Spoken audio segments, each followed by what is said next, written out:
Assalamu alaikum wa rahmatullahi wa barakatuh. Say that one more Well, time. Assalamu alaikum wa rahmatullah. Okay, there you go. Alhamdulillah. I see the online students and attendees have already gotten started telling us where they're coming from. May Allah reward you all, bless you all. Um, all these beautiful cities. Some from Uzbekistan. Hope all is well there, inshallah. Maybe one day we'll come visit you. Some from that was not special. That was just no. I'm not gonna go through the cities. Allah bless you all. Jazakallah khair. Everyone that's on site, may Allah bless you all, reward you all. Um, if right before we get started, inshallah, who's learning or studying Arabic for the first time, even like informally, first time? MashaAllah, that's beautiful. Our brothers, that's awesome. You guys excited? Right? Alhamdulillah. What's exciting you about learning Arabic?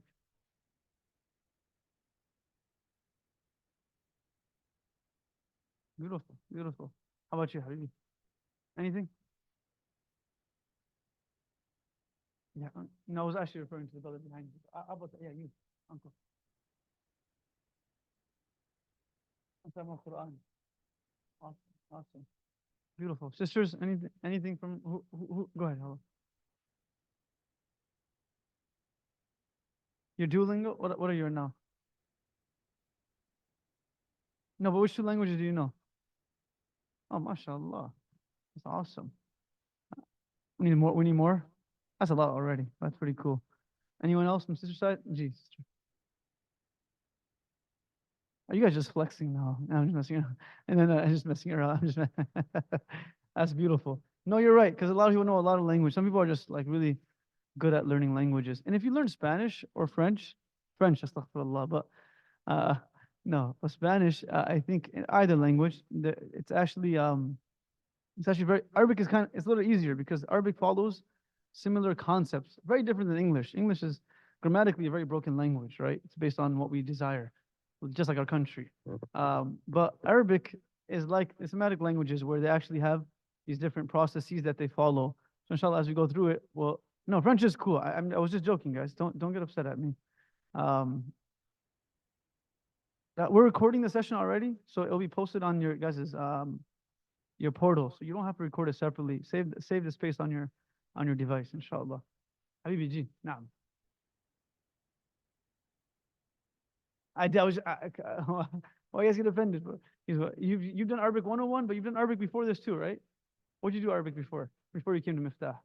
Before that, anything before that? Really? Wow, you picked it up pretty quick.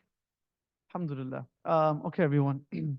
بسم الله الرحمن الرحيم نحمده ونصلي على رسوله الكريم ما بعد فقال الله تعالى في كتابه العزيز بعد أعوذ بالله من الشيطان الرجيم بسم الله الرحمن الرحيم إنا أنزلناه قرآنا عربيا لعلكم تعقلون وقال النبي صلى الله عليه وسلم خيركم من تعلم القرآن وعلمه وكما قال النبي صلى الله عليه وسلم. I think quite clearly the main purpose and objective of learning the Arabic language is simply to be able to interact with the book of Allah subhanahu wa ta'ala and to learn the Quran. There is no language that I think that a person gets reward for learning, unless there is a intention that is attached to it, that someone wants to do da'wah, someone wants to go ahead and use it for a different purpose. But the Arabic language is so beautiful simply because it is the language of the Quran, that if a person treads on a journey to learn it, they're getting reward if they have the intention to learn the Quran from it. It's as if they are what? Learning the Quran. The Salaf, when they would teach Arabic, they would use all the virtues of the Quran to talk about the importance of learning Arabic. Because the idea was that it's almost inseparable, that if a believer was learning the Arabic language, it was for them to understand and identify with the book of Allah subhanahu wa ta'ala. Now, if a person is learning it for the sake of just learning, it's still beneficial. Learning languages is always fun, enjoyable, resourceful. However, the reward of it will be very limited because learning it for the Quran is what our purpose is. It's not just simply to when you go for Umrah or Hajj that we know how to speak to the Uber driver or something of that nature. The goal is that when I open up the book of Allah subhanahu wa ta'ala, even if I understand 10% more than what I understood before starting this program, we would consider that to be a success because now I understand 10% more of what Allah is saying to me. I understand 10% more of what Allah is communicating to me. That is the ultimate objective. Many people speak Arabic and they know Arabic. There was no one that knew Arabic better than Abu Jahl in Mecca. And his name was Abu al-Hikam, the father of wisdom. And his name was swapped to Abu Jahl, the father of ignorance. because despite his talent and his ability of knowing Arabic, it it brought him very little benefit, rather no benefit, because when the Quran was revealed, he wasn't able to connect to it.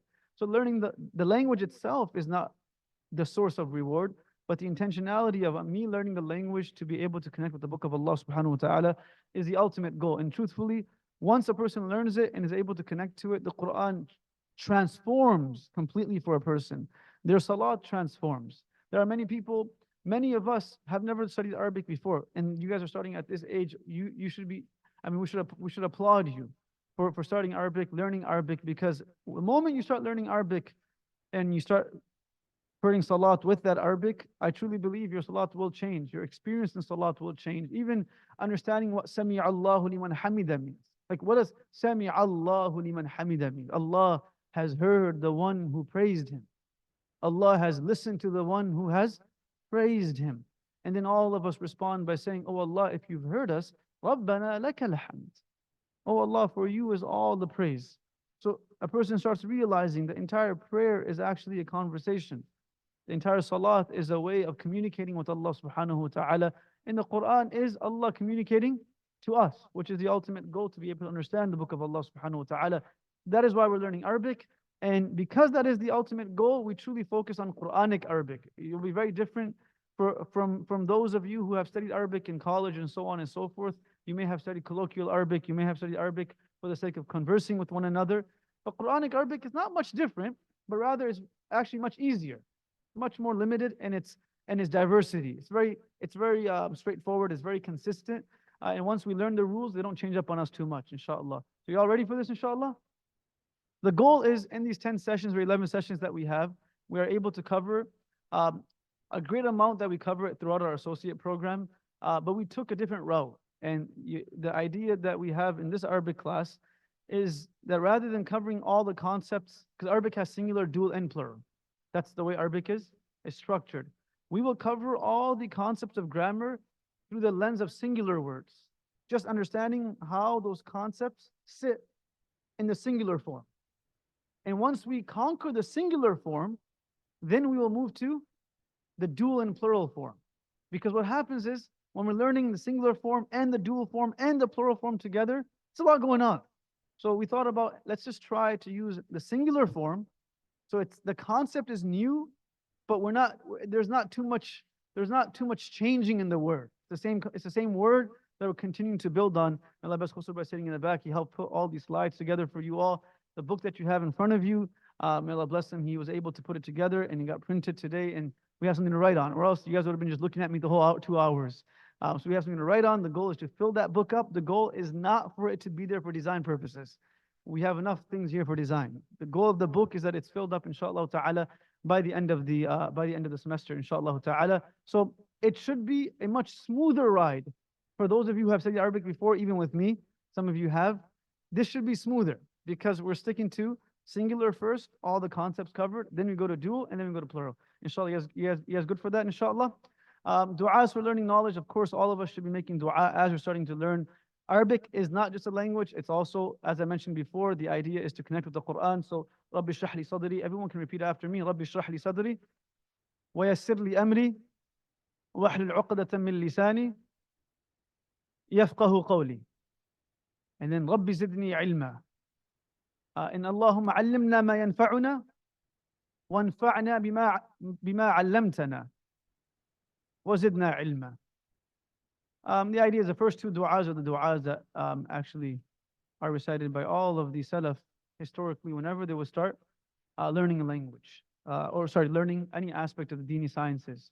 So in the Arabic language, we actually have people learn the language of Arabic, and there's three main tiers in this language. The first tier is comprehension, which we call fahm, ifham and tafhim. Just reading comprehension. The second tier is what we would call insha, which is writing. So when a person learns the Arabic language, they're going through these tiers normally. And if they skip the tiers, it gets harder to learn. Step number one is to grasp onto comprehension. What does the word mean? What does the sentence mean? What is the grammatical structure of the sentence? Then after that, a person has the ability to go ahead and now what? Write sentences, write paragraphs, write even essays. But if a person can't identify, then he cannot create. If we can't comprehend, then it's difficult to go ahead and create your own paragraph. And the third stage, or the third tier, is mukalama, muhadatha, where a person starts speaking the language. So I don't know if the goal of this program is by the end of it, we're all going to walk out, speaking fluent Arabic. It is not the goal of it. The goal of it is that we walk out understanding parts of the Quran that we did not understand before, and it begins our journey that inshallah will never end to understanding the book of Allah subhanahu wa ta'ala. And in the Arabic language, we have two main subjects. We have two main subjects. This book over here you have in front of you doesn't have place to take notes. So ideally, if you have another book to take notes, this book in front of you that we handed out only has drills. So it's for you to go ahead and actually do the homework, or even classwork actually for that purpose.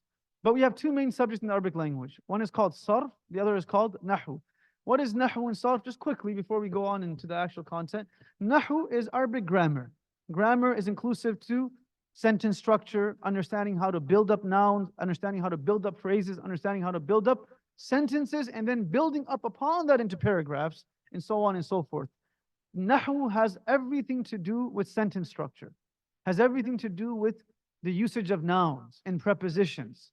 And then on the opposite end, you have this thing called sarf, which you will be covering inshallah by week 5. Sarf is everything to do with verb structure and verb forms, how to create verbs, how to use verbs in sentences, how verbs are conjugated in the Arabic language. All of that is called sarf. So nahu is called Arabic grammar, and sarf is called understanding Arabic usage, understanding the usage of verbs in the Arabic language. So those are the two subjects that we will be covering in this intensive, inshallah ta'ala, in the next 10 sessions. Now, moving forward, this first slide is simply to show you these terminologies. Because again, we don't want to assume that you already know stuff. So maybe some of you have already known this stuff. So I hope it's not boring you. But the idea is I'm going to treat everyone like we're starting from fresh. Even though some of you I've seen for the whole last year in the Arabic 101 class. But the idea is we're starting fresh. Okay, so there's this thing that you'll keep hearing called haraka. Haraka. And that's very important because that is a term that will come up throughout the 10 weeks. What does haraka mean? Haraka means fatha, dhamma, and kasra, or zabar, zair, pesh. So this right here is a dhamma, it's a haraka. This right here is a fatha, is a haraka, and this right here is a kasra. It's called haraka. Then you'll hear the word sukoon quite often. What is it called? Sukoon. And we also call it jazm. So jazm or sukoon. What is that right here? This thing right here, this like round thing, is called jazm. Then you have something called shadda. Has everyone heard of shadda? What is a shadda? Shadda is this W right here. See this right here? That's a shadda. Shadda is where you emphasize the word and you recite it with a certain harshness, if you can call it that. Okay, so you have shadda, you have haraka, you have sukoon. We're good to go. Bismillah. Talked about nahu slightly. Nahu is a science of making sentences. And now, inshallah, because it's the science of making sentences, we have to learn, before we know how to make a sentence, in Arabic, we would need to know how to make a word. And then once we learn how to make the word, we can combine it and make a phrase. And then once we know how to make a phrase, we can then go ahead and make a full-on sentence. That will be the process that we go through, inshallah. So the first term that we're learning is called kalima. Kalima. In Arabic, kalima literally means the word. Kalima means word. So what we're going to be learning in the next hour or so is a structure of the Arabic word, the Arabic noun, the different elements that are used to make an Arabic noun, the different characteristics that are found in an Arabic noun. And if a person is able to identify the noun, that means they can translate it correctly. Because if they think it's a verb but it's a noun, they will translate it wrong. So there are certain characteristics that every noun has. So kalima is the word. And in the Arabic language, we have 3 types of words. 3 types of words. They're very simple stuff. Number 1, ism, what we're going to be covering right now is called ism. Ism means noun. Noun is a very simple translation, but ism is nouns, adjectives, adverbs. You know, in the English language, we have 9 particles of speech. In Arabic, we only have 3. Kalima is literally telling us how many particles of speech we have. We only have what? 3. It's very simple. When I say ism, it doesn't just mean noun as in what? Person, place, and thing or idea. It means person, place, thing, idea, adjective, adverb, and so on and so forth. What it doesn't mean is fi'l. What does fi'l mean? Verbs. Very simple. All verbs are called fi'l. And the last one is called harf. Harf means preposition. So in English, for example, if we're using a word like in, at, and, all of these words are prepositions for us. In Arabic, we have similar words like that that are used to connect words and that are used to create run-on sentences. They're called prepositions. So the focus that we have in Nahu is to learn ism and harf. What is it? Ism and harf. Where are we going to learn fi'l?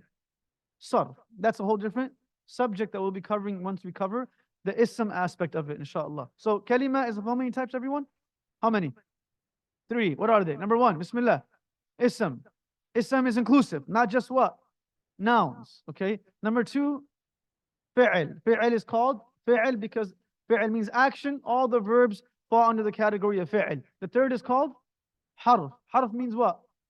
Prepositions. Everything else, all those details that, like all those small words we have in English, they're also particles or prepositions. They're all known as harf in Arabic. Harf in Arabic literally means corner. It means like a corner, meaning it's not really that important. It isn't noticed, but it's what keeps the wall connected to the next room.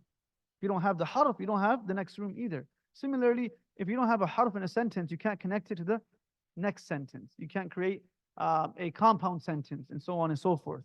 Okay. So we spoke about it is more than place, person, place, or thing. It's an idea, it's an adjective and an adverb. We already spoke about this. Moving forward. Verbs we're going to cover in sarf. So all the fi'ls are called verbs.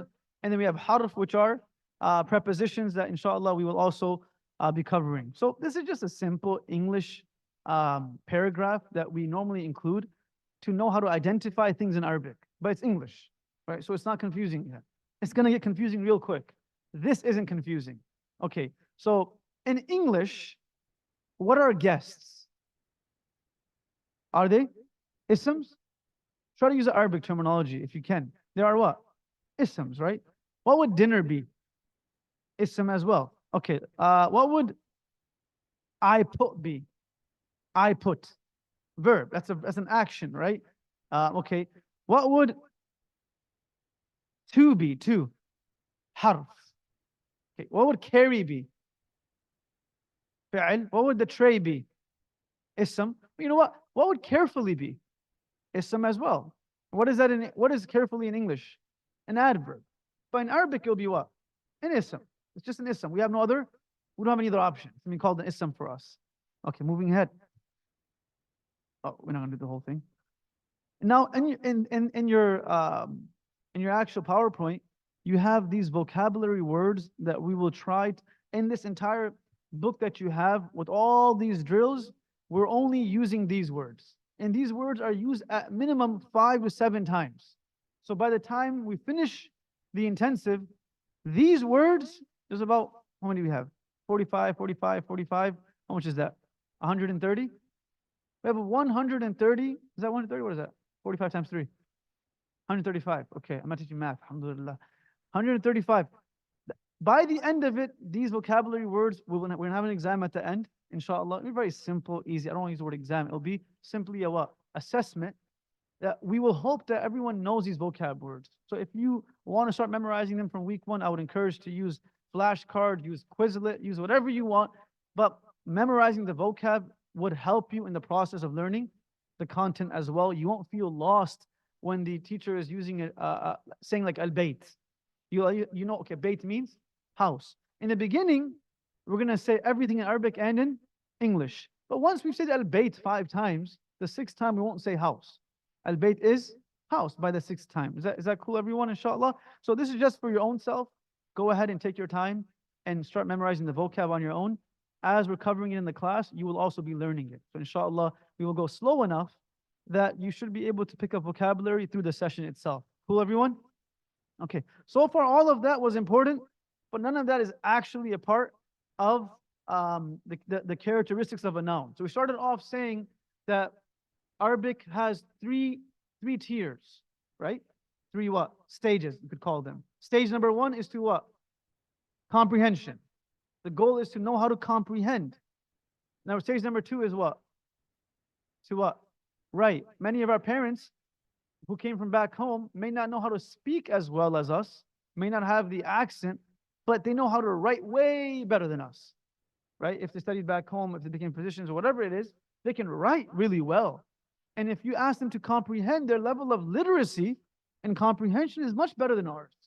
Right? My parents are both physicians. They studied in Pakistan. My father studied in MSU when he came, but I still have probably a better accent than him, right? But this man can outrun me on any English passage because his English is very good in regards to comprehension and what? Writing. And ours is better in regards to perhaps not even speaking, just what? The accent, right? Just because you have the right accent doesn't make us educated, right?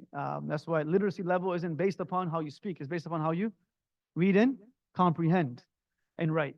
Okay, so learning about nouns is the first goal for us, inshallah, in Nahu. Every single noun, and this is where I would hope people take notes. If you don't take notes, I would expect that you memorize everything, mashallah. In the Arabic language, the nouns are so first was the 3 tiers, we did that. Then we talked about sarf and nahu. Sarf is verbs, and nahwa is about nouns and sentences. Then we went on and said, what is a kalima? A kalima is 3 types of words. Ism, fi'l, and harf. Harf is going to come up in nahu. But fi'l, we're going to wait for sarf. But we start with ism. Ism is the first one.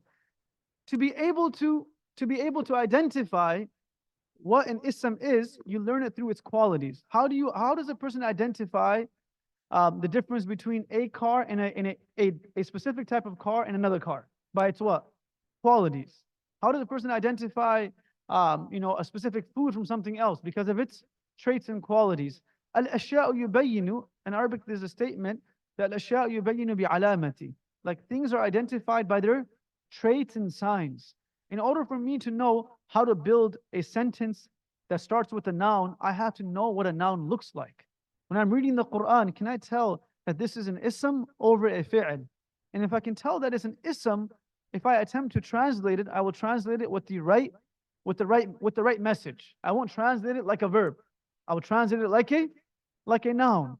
So in Arabic, every single noun has 4 characteristics. This is very simple, but very important. Every single noun has 4 qualities. What does it mean that a noun has 4 qualities? What this means is if someone tells me that this is a noun in Arabic, I should be able to tell you 4 things about it. I should be able to tell you 4 things about it. If someone says that this word is a noun in Arabic, I should be able to tell you 4 aspects of it. If I can't tell you all 4 aspects of it, that means that it's not a noun. It's probably a harf or a what? A fi'l, right? Because it doesn't have those 4 qualities. The first quality, and I'm going to state all 4, and then we're going to cover them in detail. The first quality that every noun will possess is something that English doesn't have as an attached concept. It has it as a detached concept. The first quality that every noun will possess is the idea of that noun being proper or common. That noun will either be a proper noun or a common noun. And I said English does have it too, but not in the same way as Arabic. So every single noun in Arabic will also be what? Proper or common. You see this slide that I have up in front of me? That's what we call it in Arabic, but it's not that important right now. Ma'rifa and nakira. The second element that every single noun will possess is gender. Now again, in English, we don't use genders with nouns as much. Though they are present, it's very loosely used. Because even a ship, when you refer to it, you call it a she in Arabic, in English, right? So it does have the gender concept, but it's not prominent in the sentence structure, right? So in Arabic, though, everything is dependent upon the gender. If you get the noun's gender wrong, then everything will be faulty, right? So gender is very important in the Arabic language. Number 3, the third quality that every single noun will possess is what we have in English as well, actually, quantity, right? Every noun, we should be able to identify the quantity. Is it 1, is it 2, or is it more than that? And I mentioned this loosely in the beginning. In Arabic, we don't have just singular and plural. You have singular, dual, and plural. We'll cover that in a few seconds in detail. The fourth quality of every noun is something that I talked about right at the start. Dhamma, fatha, and kasra, which is called status. Every single noun will have a status. meaning we'll have a fatha at the end, we'll have a dhamma at the end, or we'll have a what? Kasra at the end. In English, we don't really have the status concept as much, right? But in Urdu, we have, for example, loosely the status concept based on gender. Like, for example, if someone was to say for a masculine, for a male, wo aati hai, it would be very wrong. It should be wo aata hai, right? That's called status for us, how you actually end the sentence. In English, we don't have that. We have punctuation. In Arabic, we don't have punctuation as much. Our punctuation is based on status. Status is what tells you the story of the sentence. If you get the status wrong, you'll get the purpose of the sentence wrong, because status is what teaches you the entire message of the sentence. So number one, what was the first quality of every noun? And I need you all to say out loud. The first quality was what? Proper versus common. Don't worry about the Arabic terminology. It's not that important. Proper versus common. The second quality of every noun was what? Gender. So you have obviously how many genders? 3? Alhamdulillah, we're still Muslim. No, I'm just... So 2. Okay. What was the third quality of every noun? Quantity. How many quantities do we have? 3. What was the fourth quality of every noun? Status. Okay. We start with number 1. The characteristics of an ism. The first one in Arabic is called ma'rifa and nakira. The word ma'rifa comes from the root letters of arafa. Ain, ra, and fa. In Arabic, arafa means to recognize. So ma'rifa is used to define a proper noun. Ma'rifa is a term that defines what? A proper noun. And then nakira in Arabic means unknown. So nakira is used to define what? A common noun. So I'm going to go ahead and start writing, everyone.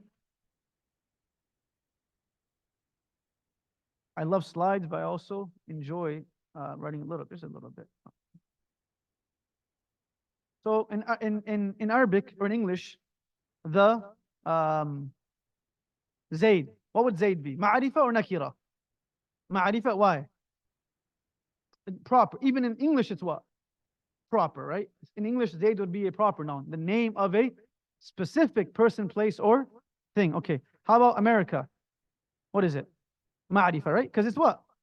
Proper. So far we're on the same page. Even in English, in Arabic, proper means the same thing. Okay. How about like BMW? Ma'arifa, why? Name of a specific thing, specific car. Okay. How about the boy? In English, this would not be defined as a proper noun per se, but it does have the definite article. The is the definite article. The boy is more specific than me saying what? A boy. So in English, the is called the definite article as well, though we don't use it like that. The boy in Arabic is also considered what? Ma'rifa. Why is it considered ma'rifa if it's not a proper noun in English? Because we simply use English as a what? As a comparative, not a what? Definitive. It's good to know what English says, but Arabic is its own language. So yes, Zayd is a ma'rifa noun, the name of a specific person. America is a proper noun, ma'rifa, name of a specific place. BMW is a ma'rifa noun because name of a specific thing. But also, the boy is also a what? Ma'rifa, a proper noun for us in Arabic. So if I was to ask you, is the boy ma'rifa? You would say yes, even though it's not proper in English. But what if I was to say a car? Ma'rifa or nakira? Nakira. Why is it nakira for? Because it doesn't have the definite article of the. But if I was to go ahead and throw out a name of a, if I was to say Fatima, do I say the Fatima? No. That's unnecessary because Fatima is already what? Proper. So Fatima would be ma'rifa or nakira? Ma'rifa. So just by understanding this, everyone, and again, the goal is to simplify this. Sometimes in Arabic classes, this is taught over the span of an entire week. We want to cover it in 1 or 2 hours. So if we're able to understand the English, the Arabic will also be easy. There are different ways in Arabic you identify a ma'rifa noun. There are different ways in Arabic that you would identify a ma'rifa noun. One you already know, which is what? The name of a person or place or a thing. Just like how we have it in what? English. So anyone's name would instantaneously be what? Ma'rifa. There is no questions asked because that name is a specific name. We don't have to look for any qualities or any signs or anything of that nature. It's the name of a specific person, place, or thing. The second way you would know it's a proper noun, that it's definitely a proper noun, is also similar to English, which is using pronouns. All pronouns in Arabic are what? Are ma'rifa. We haven't learned pronouns yet. We're going to learn them very soon.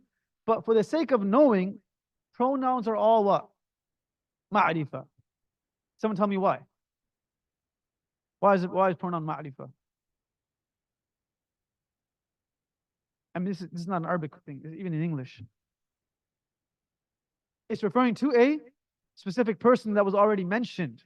So the boy walked into the masjid. He is referring to a. No one uses pronouns without referring back to whatever is connecting to, right? So it's always going to be a proper noun. So Allah in the Quran, whenever He uses pronouns, it's always a ma'rifa.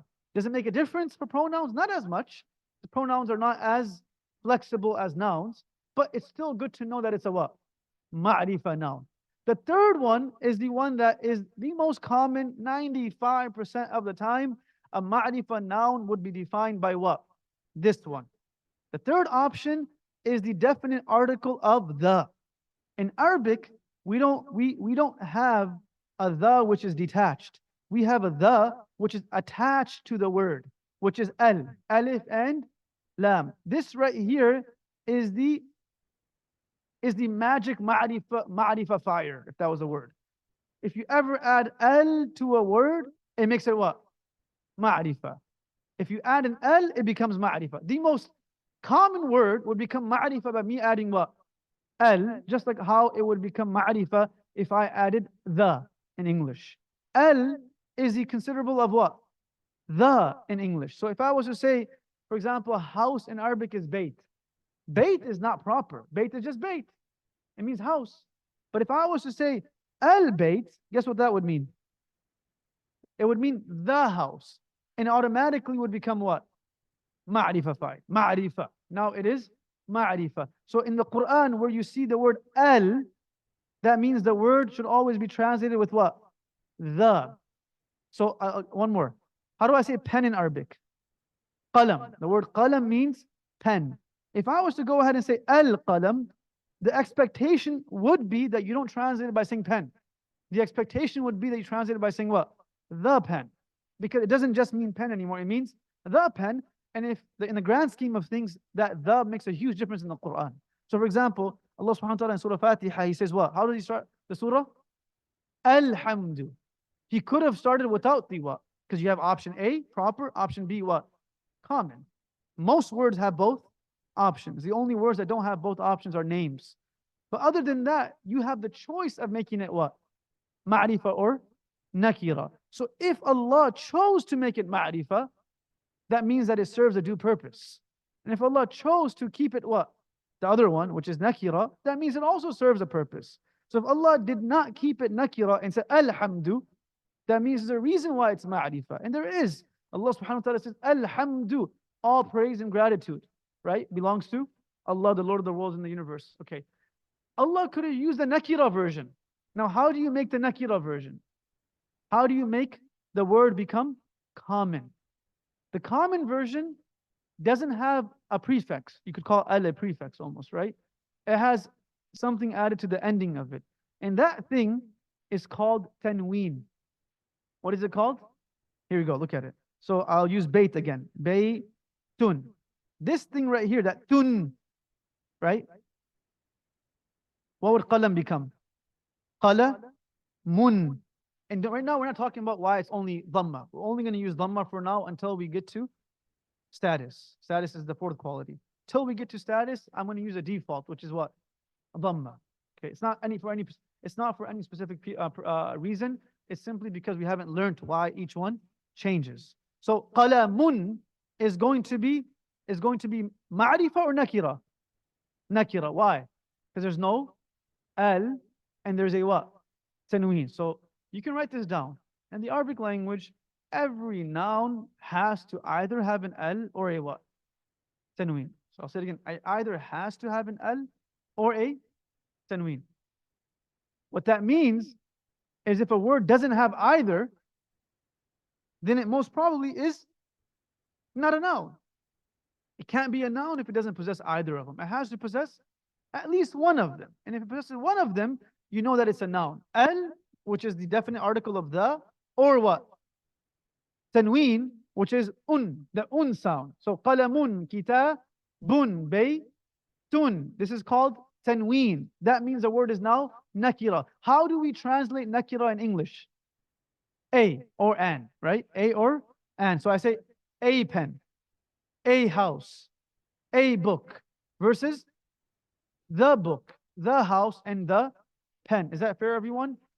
Can a one word at the same time possess both? No. Why? Because how are you going to translate it? It's like trying to be both genders at once, right?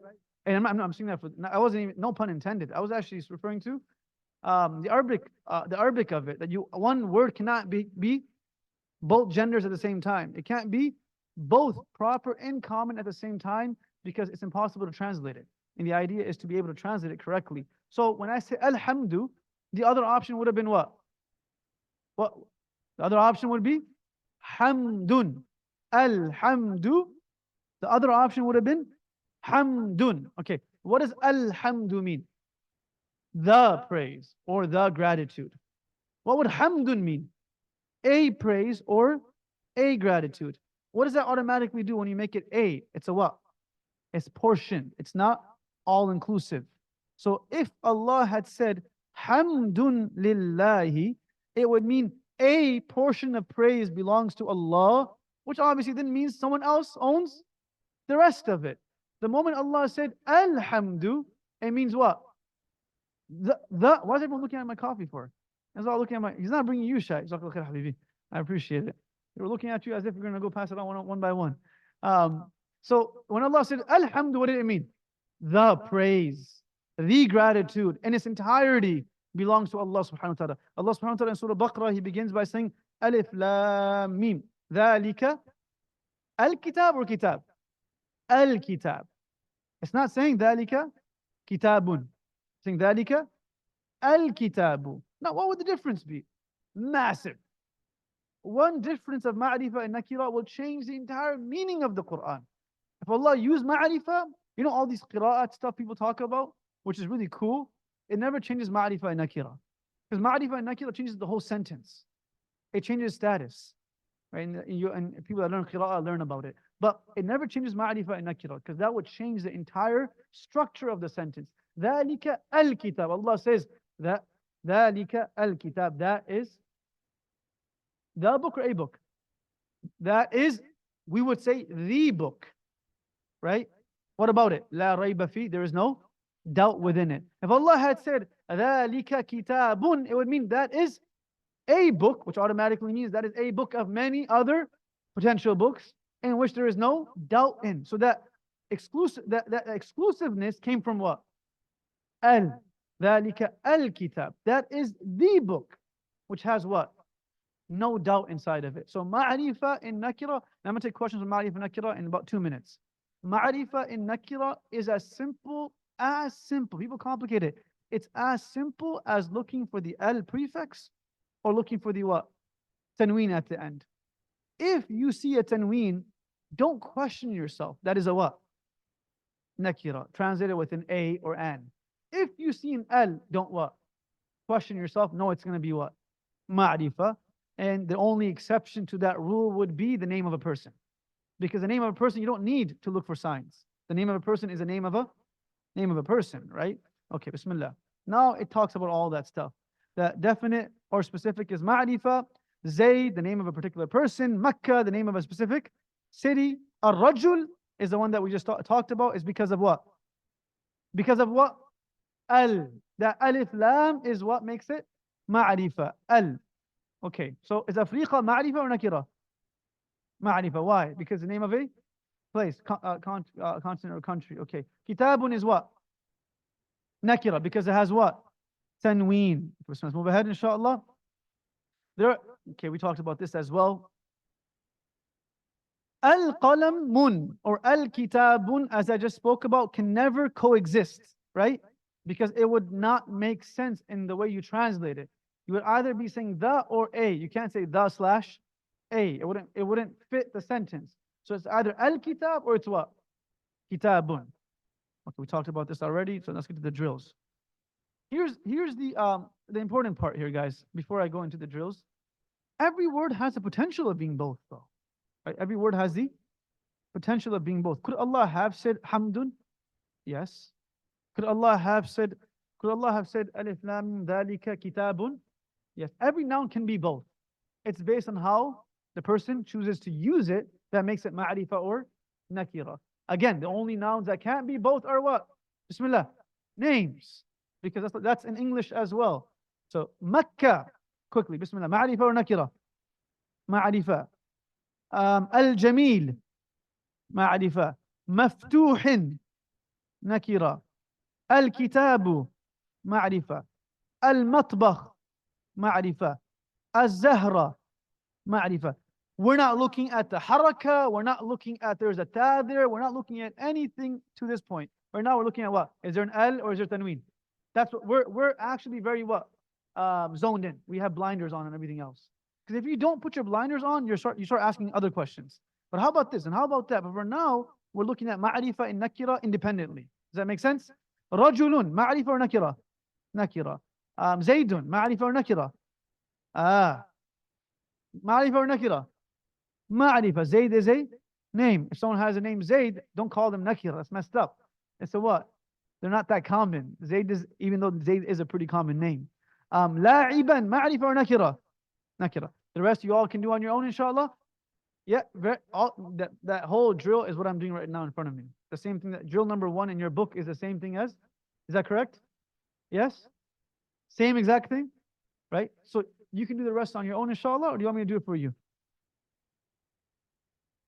It's literally ma'rifa nakira. You can do true or false and get it right. Ma'rifa nakira, ma'rifa nakira. Okay. Ibrahim, ma'rifa nakira. Ma'rifa.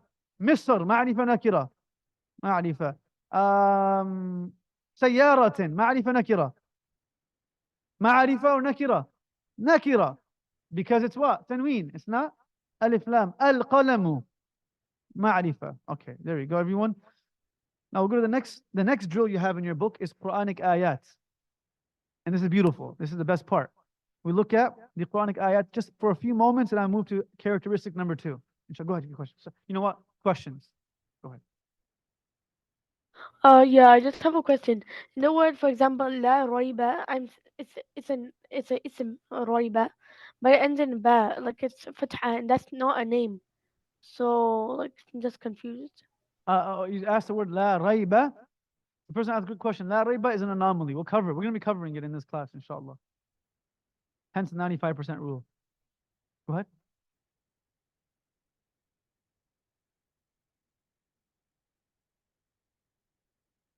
It is.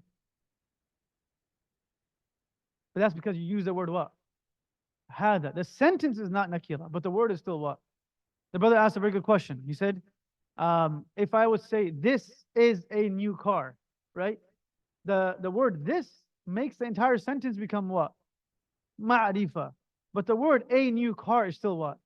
Nakira. Sayyaratun is still nakira as a word. That doesn't change sayyara. It's still nakira. Okay. If a word has tanween, nakira, word has alif lam, what? Ma'rif. Any questions, sisters? Go ahead. Automatic nakira. Of course, in Arabic, every language, 95% rule. Take it as a caveat. There will always be what? Few exceptions. One of the exceptions are names, right? But there may be a few more. But this is as, 100% of a rule as you can get in the Arabic language. Okay, cool, everyone? Allah subhanahu wa ta'ala says, fi qulubihim, what is it? Maradun. Is maradun a noun? How do you know it's a noun now? Because you saw that it has what? Tanween. Now, not only, so the first thing that we learned is how to identify a noun. Now we can identify a noun, which means that I can translate it without it being a verb or a harf, right? So I know a noun from a verb and a harf, a preposition. How do I know it's a noun? Because it has what? Tanween. So Allah is saying, in their hearts, marad means sickness. In their hearts, qulubihim, in their hearts, is a sickness or the sickness? A sickness. Allah is not saying that they have what?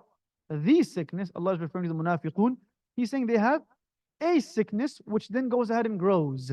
So it could be jealousy, it could be arrogance, it could be hatred, it could be enmity. They have a sickness in their heart though. The reason why they're acting the way they're acting is not one specific reason, but they have a sickness for sure. And that sickness is what's causing all of this disarray in front of you. Okay, inna a'tainaka al-kawthar. What is Kawthar? Kawthar is the pond of Jannah, the pond the Prophet of Allah allows us to drink water from his blessed hands. Why did Allah say Al-Kawthar? Because there's not what? Many of them. We have given you the Kawthar. Naam. For the Quranic ayat, no, Quranic ayat, you won't have the drills actually. Quranic ayat are just for me to do in. No, but this is not the same one. It would actually defeat the purpose. So this is just for us to kind of like review. But the actual filling up the sentences will be, to fill up the things that I just did, that will be the same. Quranic ayat won't be the same for the most of it. Some of them won't even have Quranic ayat in your book, and I'll have Quranic ayat. Okay. Quranic ayat aren't. Like even in the future ones, you won't have the same Quranic ayat. Right? In the future, like concept that we're covering. From what I remember, that was the goal, not to have the same ayat, simply because it forces you to actually reflect on the Quran. Naam. Sorry? No, it can be to dhamma, to fatha, or to kasra. But since we haven't learned them, I'm using the default. Okay? Okay, guys. Let me ask you a quick question.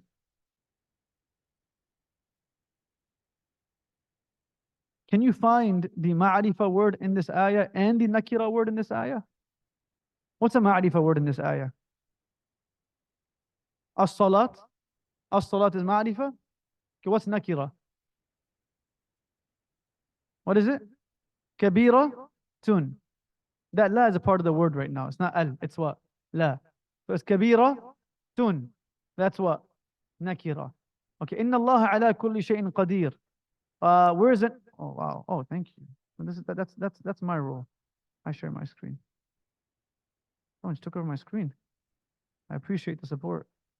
I don't need that much help yet. Inna Allah ala kulli shay'in qadir. Okay. Where is the ma'arifa word here? Allah. Okay. Because Allah is the name. I've asked someone else this ayah and I didn't get an answer for at least 20 seconds. And it made me realize that I shouldn't be teaching that class. No, I'm messing around. Allah is what? Ma'arif. Allah is the name of Allah. And what's nakira here? Shay and qadir. They're both what? Nakira. وَإِذْ وَاعَدْنَا مُوسَى 40 لَيْلَةً. Okay, where's ma'arifa in this ayah? Musa, name of a person. And where's nakira? Laylatan. Okay. Now, let's convert some of these words. You should have this, same as mine. This should be drill number 3 in your book. Let's convert some of these words from ma'arifa to nakira. You guys ready? You guys have this? Right? Okay. How can I make al-qalamu nakira? Qala? Oh, beautiful. All I have to do is remove the al and add the what? Tanween. Al-qalamu became what? Qalamun. Okay, how about at-ta'amu? I'm going to take it very slow. I want everyone to follow along. I'm not going to go fast. I know some of you guys are now getting a little worried. I'll slow down. At-ta'amu. How do I make that nakira? Ta'amun. What does ta'am mean, everyone? Well, all of us love food. Okay, ta'amun. Okay, now let's go ahead and look at a word like kalbun. You see kalbun here? Kalb means what? Well, we all? Huh? Don't like, I was going to say, but I held back. Kalb is, people do like dogs. It's perfectly fine to like dogs. As long as we don't try to keep them in our house for the most part. Kalbun. How would I make this? Ma'rifa. Al-kalbu. Al-kalbu. So kalbun means a dog. Al-kalbu means what? The dog, right? Okay. Now in some of these we have fatha, dhamma, kasra. So let's look at them. We have the different status. It says number 18. And I'm just picking random ones. It says at-tabibi. It says at-tabib. Tabib in Arabic means physician or doctor. At-tabibi. Okay. How would I make at-tabibi become nakira? Tabi bin. Tabi bin. Tabi bin. What did I do? Same concept. Remove the alif lam, added what? Tanween. No, it doesn't. But the idea for the drill is try to get used to the different looks. It's just getting you familiar with the different looks. Fatha, dhamma, and kasra. Al-qalba would become what? Qalban. Okay, now what does al-qal mean?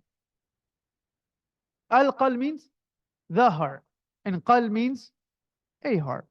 It doesn't sound like it makes a difference when we don't use it in the Quranic text or Quranic context. It sounds like the a. But the moment you put it in the Quran, it does make a pretty massive difference. Okay, like even in the idea of this last ayah, just it's the first one that popped up, so I'll read it. It says, "الذي أطعمهم من جوع وآمنهم من خوف." So we have two nouns here, ju' and what? Khawf. They're both what type of nouns? Nakira. Fair enough? Because they have tanween.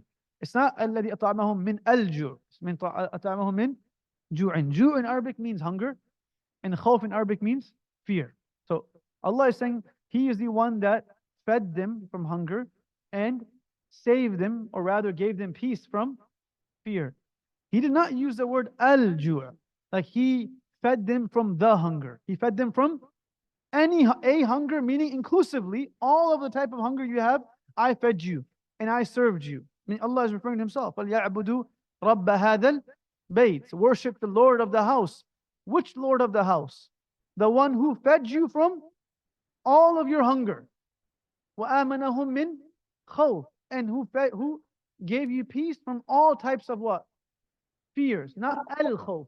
If Allah said al-khawf, it could have meant that He gave me peace from the fear, like a specific one, like what we did with alif lam mim, ذَلِكَ al-kitab, the specific book, right? So if Allah used al, it could mean something specific. But when Allah used ju'in wa khawfin, it means what? All types of hunger and all types of fear. So it instantly has a change in the meaning of the sentence. Is that fair, everyone? Now, the vocab word will not teach you that. What does? Grammar does. This is why learning grammar with vocab is what truly gives you the meaning of the Quran. Someone can open up Google Translate and try to know what the word in the Quran means, right? But you'll learn the definition, but you won't learn the translation and the message. A lot of Quran translations, the previous ones, now we have really good ones, will actually translate words wrong, simply by ma'rifah and nakira being wrong. They would use a over the or the over a. And for a person reading it in English, it actually makes a difference because the meaning changes. Okay. The last thing over here, again, this is not going to take, I don't think this is that difficult for us because we've already done this a few times. But the mother, I'm asking you to figure out the vocab word. So I'm going to do some easy ones. How do I say mother in Arabic? How do I say the mother? Al-um, right? Al-um versus is just what? A mother. Okay. Man in Arabic is rajul. But I want to say a man. Do I say ar-rajul or do I say rajulun? Rajulun. Okay. We know how to say food now because we just did it right now. How do I say the food? At-ta'am. Okay. This is the word that will come quite often, so it's good to. Okay, kalbun. What is kalbun? The dog or a dog? A dog. Okay, bismillah. Kalb. Not qalb.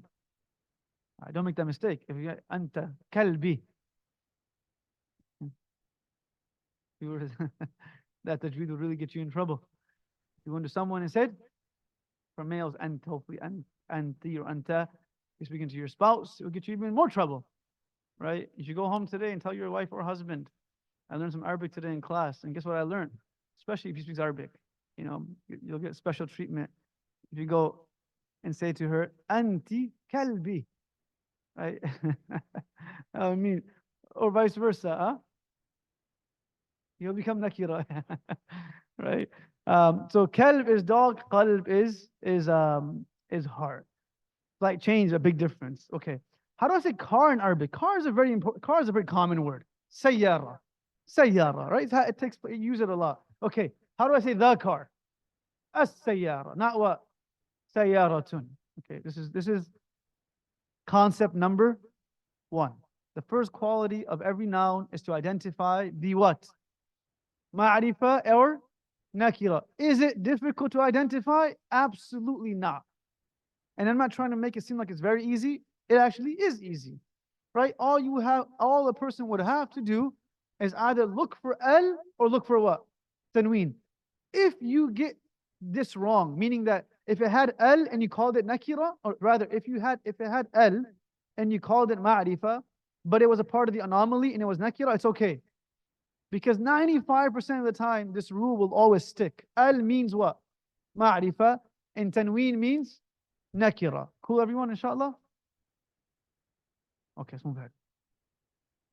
The second quality of every noun, now this is quality number two. You would first try to identify, can I distinguish this kalima?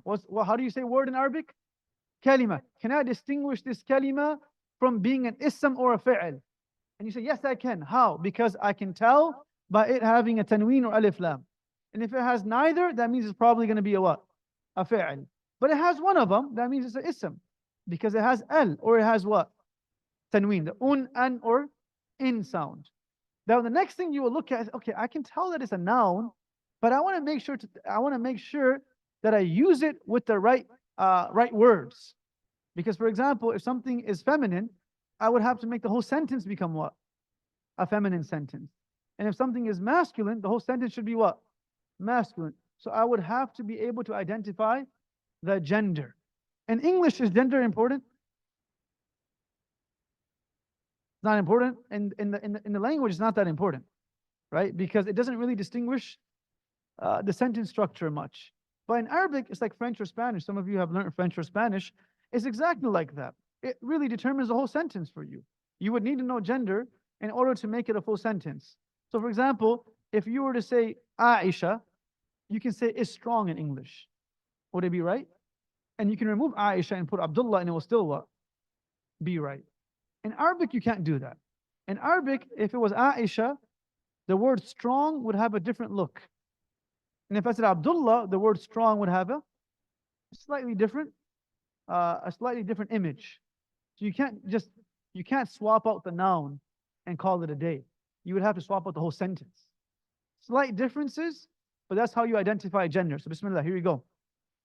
In Arabic, and I'll write that. I'll write that to kind of show everyone.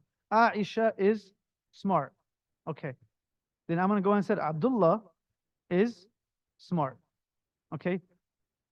Both sentences are perfectly correct because the sentence structure does not depend upon what? The gender concept. Now in Arabic, I'm going to go ahead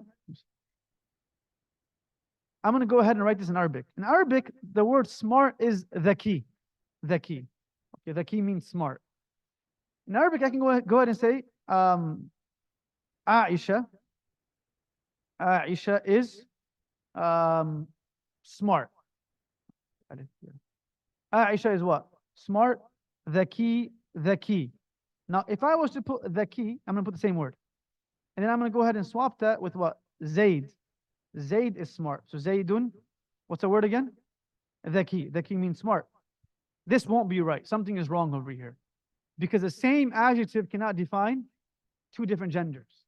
There needs to be something that what? Changes, that can show me that it's what? Either male or female. Let me rephrase. We don't use the word male or female. We use masculine or feminine. Because its biological gender is not the only focus. Right? It's actually more than that. It's about how the word is structured. It's not about the biological gender of the word. So we use masculine and feminine. In English, we have the concept of it. It. It is strong. In Arabic, we don't have that concept. Everything has a what? Everything has a gender. Even the non-biotic things have what? Genders. So here we go. How do you identify a feminine noun and a masculine noun? So you know how last time I went through ma'rifa and then went through nakira? We're first going to define how a feminine noun looks, and then we'll know how a masculine noun looks like. Sign number one. I'm going to write it. I'm going to write a few Arabic words, and I want you to guess. Ready? Here we go.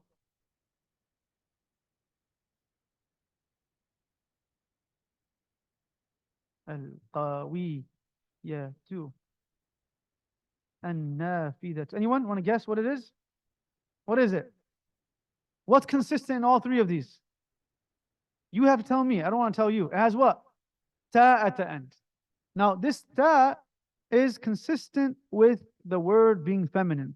You know that concept of alif lam is consistent with the word being what? Nakira or ma'rifa? Some of you guys said nakira. You nodded your heads. I caught you guys. Right? You don't nod your head to everything I say because I'm going to be wrong a lot of times. Right? It's like, you know how keyboards have typos? My brain has typos too on purpose for that. So see if you guys are awake. So al has what? Ma'rifa connotation. This ta has what? Feminine connotation. Anytime you see this type of a ta, the word is what? Feminine. What is this ta called? Ta, in Arabic, it's called ta marbuta, which is important, but not that important. It's called the round ta. What is it called? The round ta. It's not, which ta is it not? It's not this ta. So for example, you have in Arabic, al-baytu. Is this feminine? No, it doesn't have the what? The round ta. It has a what? A straight ta. Right? Does that make sense? But if any word has this round ta, what is it? Feminine. Now, since it's feminine, the supporting cast also has to be what? Feminine. What do I mean by supporting cast? The adjective, right? The verb. Everything that's around the noun that supports it has to now be what? Feminine. Because in Arabic, like how in English, the noun governs the sentence. The noun governs the sentence. If the noun is feminine, so will everything else be feminine. If the noun is masculine, everything else will also be masculine. Make sense, everyone? Okay. This round ta is the main way that I can identify a noun to be feminine. So if I was to give you a word like at-tabib, masculine or feminine? Yes or no? Masculine or feminine? Masculine. It's not a trick question. It's not calculus. It's Arabic. All of you guys learned calculus. You guys learned physics. You guys learned all this organic chemistry stuff. You guys learned some hard subjects. Arabic is much easier, right? You know how people say Arabic is so hard? And I always tell people, you learn harder stuff. Some of you, not all of you. Some of you guys are, haven't learned it probably. But some of you learned like all those hard subjects in college. You guys are smart people. Arabic is a walk in the park. So if you walk into Arabic, oh my God, it's so hard, it will be hard. But if you walk into it, man, this is easy. I learned so much. I've learned so many other sciences in my life already. This is just one more concept. I can learn it, right? So at-tabibu is masculine. So how would I make this feminine? At-tabibatu. Like now it has a what? Ta. If it has a ta, it is now what? Feminine. Fair enough, everyone? Tabib and at-tabibatu. Any word that ends with a ta is going to be feminine. Quality number one. You ready for quality number two? Okay, now I'm just going to quickly open this because the time is a little less and kind of just show it to you. Okay. There is the second one that is continuously feminine is this ending of alif. I want you to look at this closely. You see this alif right here? It's like an alif, yeah. It's like a fake alif. Like one of the China ones, right? Meaning that it sounds like an alif, but when you look at it, you see a what? Yeah. So how do I pronounce kub? How do I say this word? Kub? Kubra. It's not kubre. It's what? Kubra. Like when I recite Surah Al-Duha, what do I say? Waddu? Ha. You guys know this qira'at. One of them is waddu? Hey. That's because of Arabic. That's because of the fact that it's an alif and a what? And a ya. It's called alif maqsura. This is not tajweed class. I won't teach you what alif maqsura is for tajweed. But for Arabic, for nahu, alif maqsura is a sign of a what? Feminine noun. Qasra means broken. Broken alif. Right? Why is it called broken alif? Because not always what? And it's not a real alif. It's like a partial alif.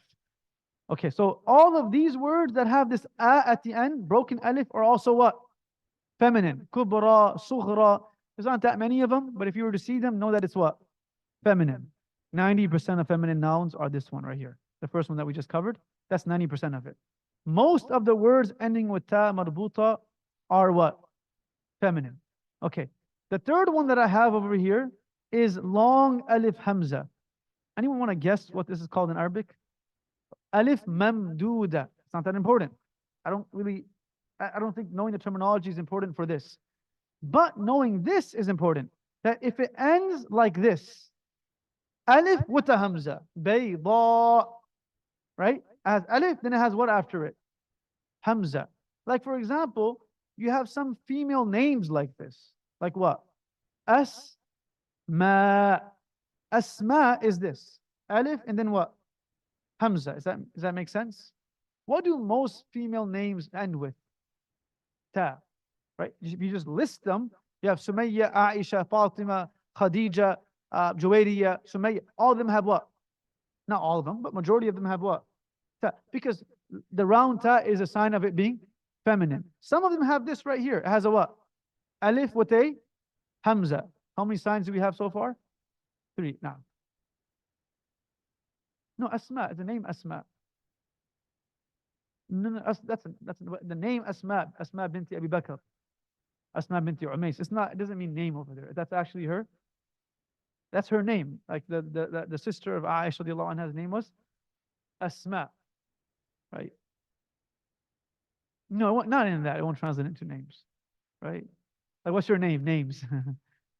I've never thought about it though. It's really cool. So one was Alif Maksura. What was the other one? Alif Mamduda. Alif Mamduda. Jazakallah.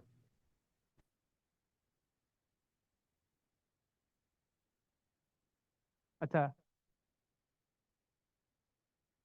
It was ta marbuta, but it's attached to it. So based on how letters work in Arabic, sometimes you can connect the letter, sometimes you can't connect the letter.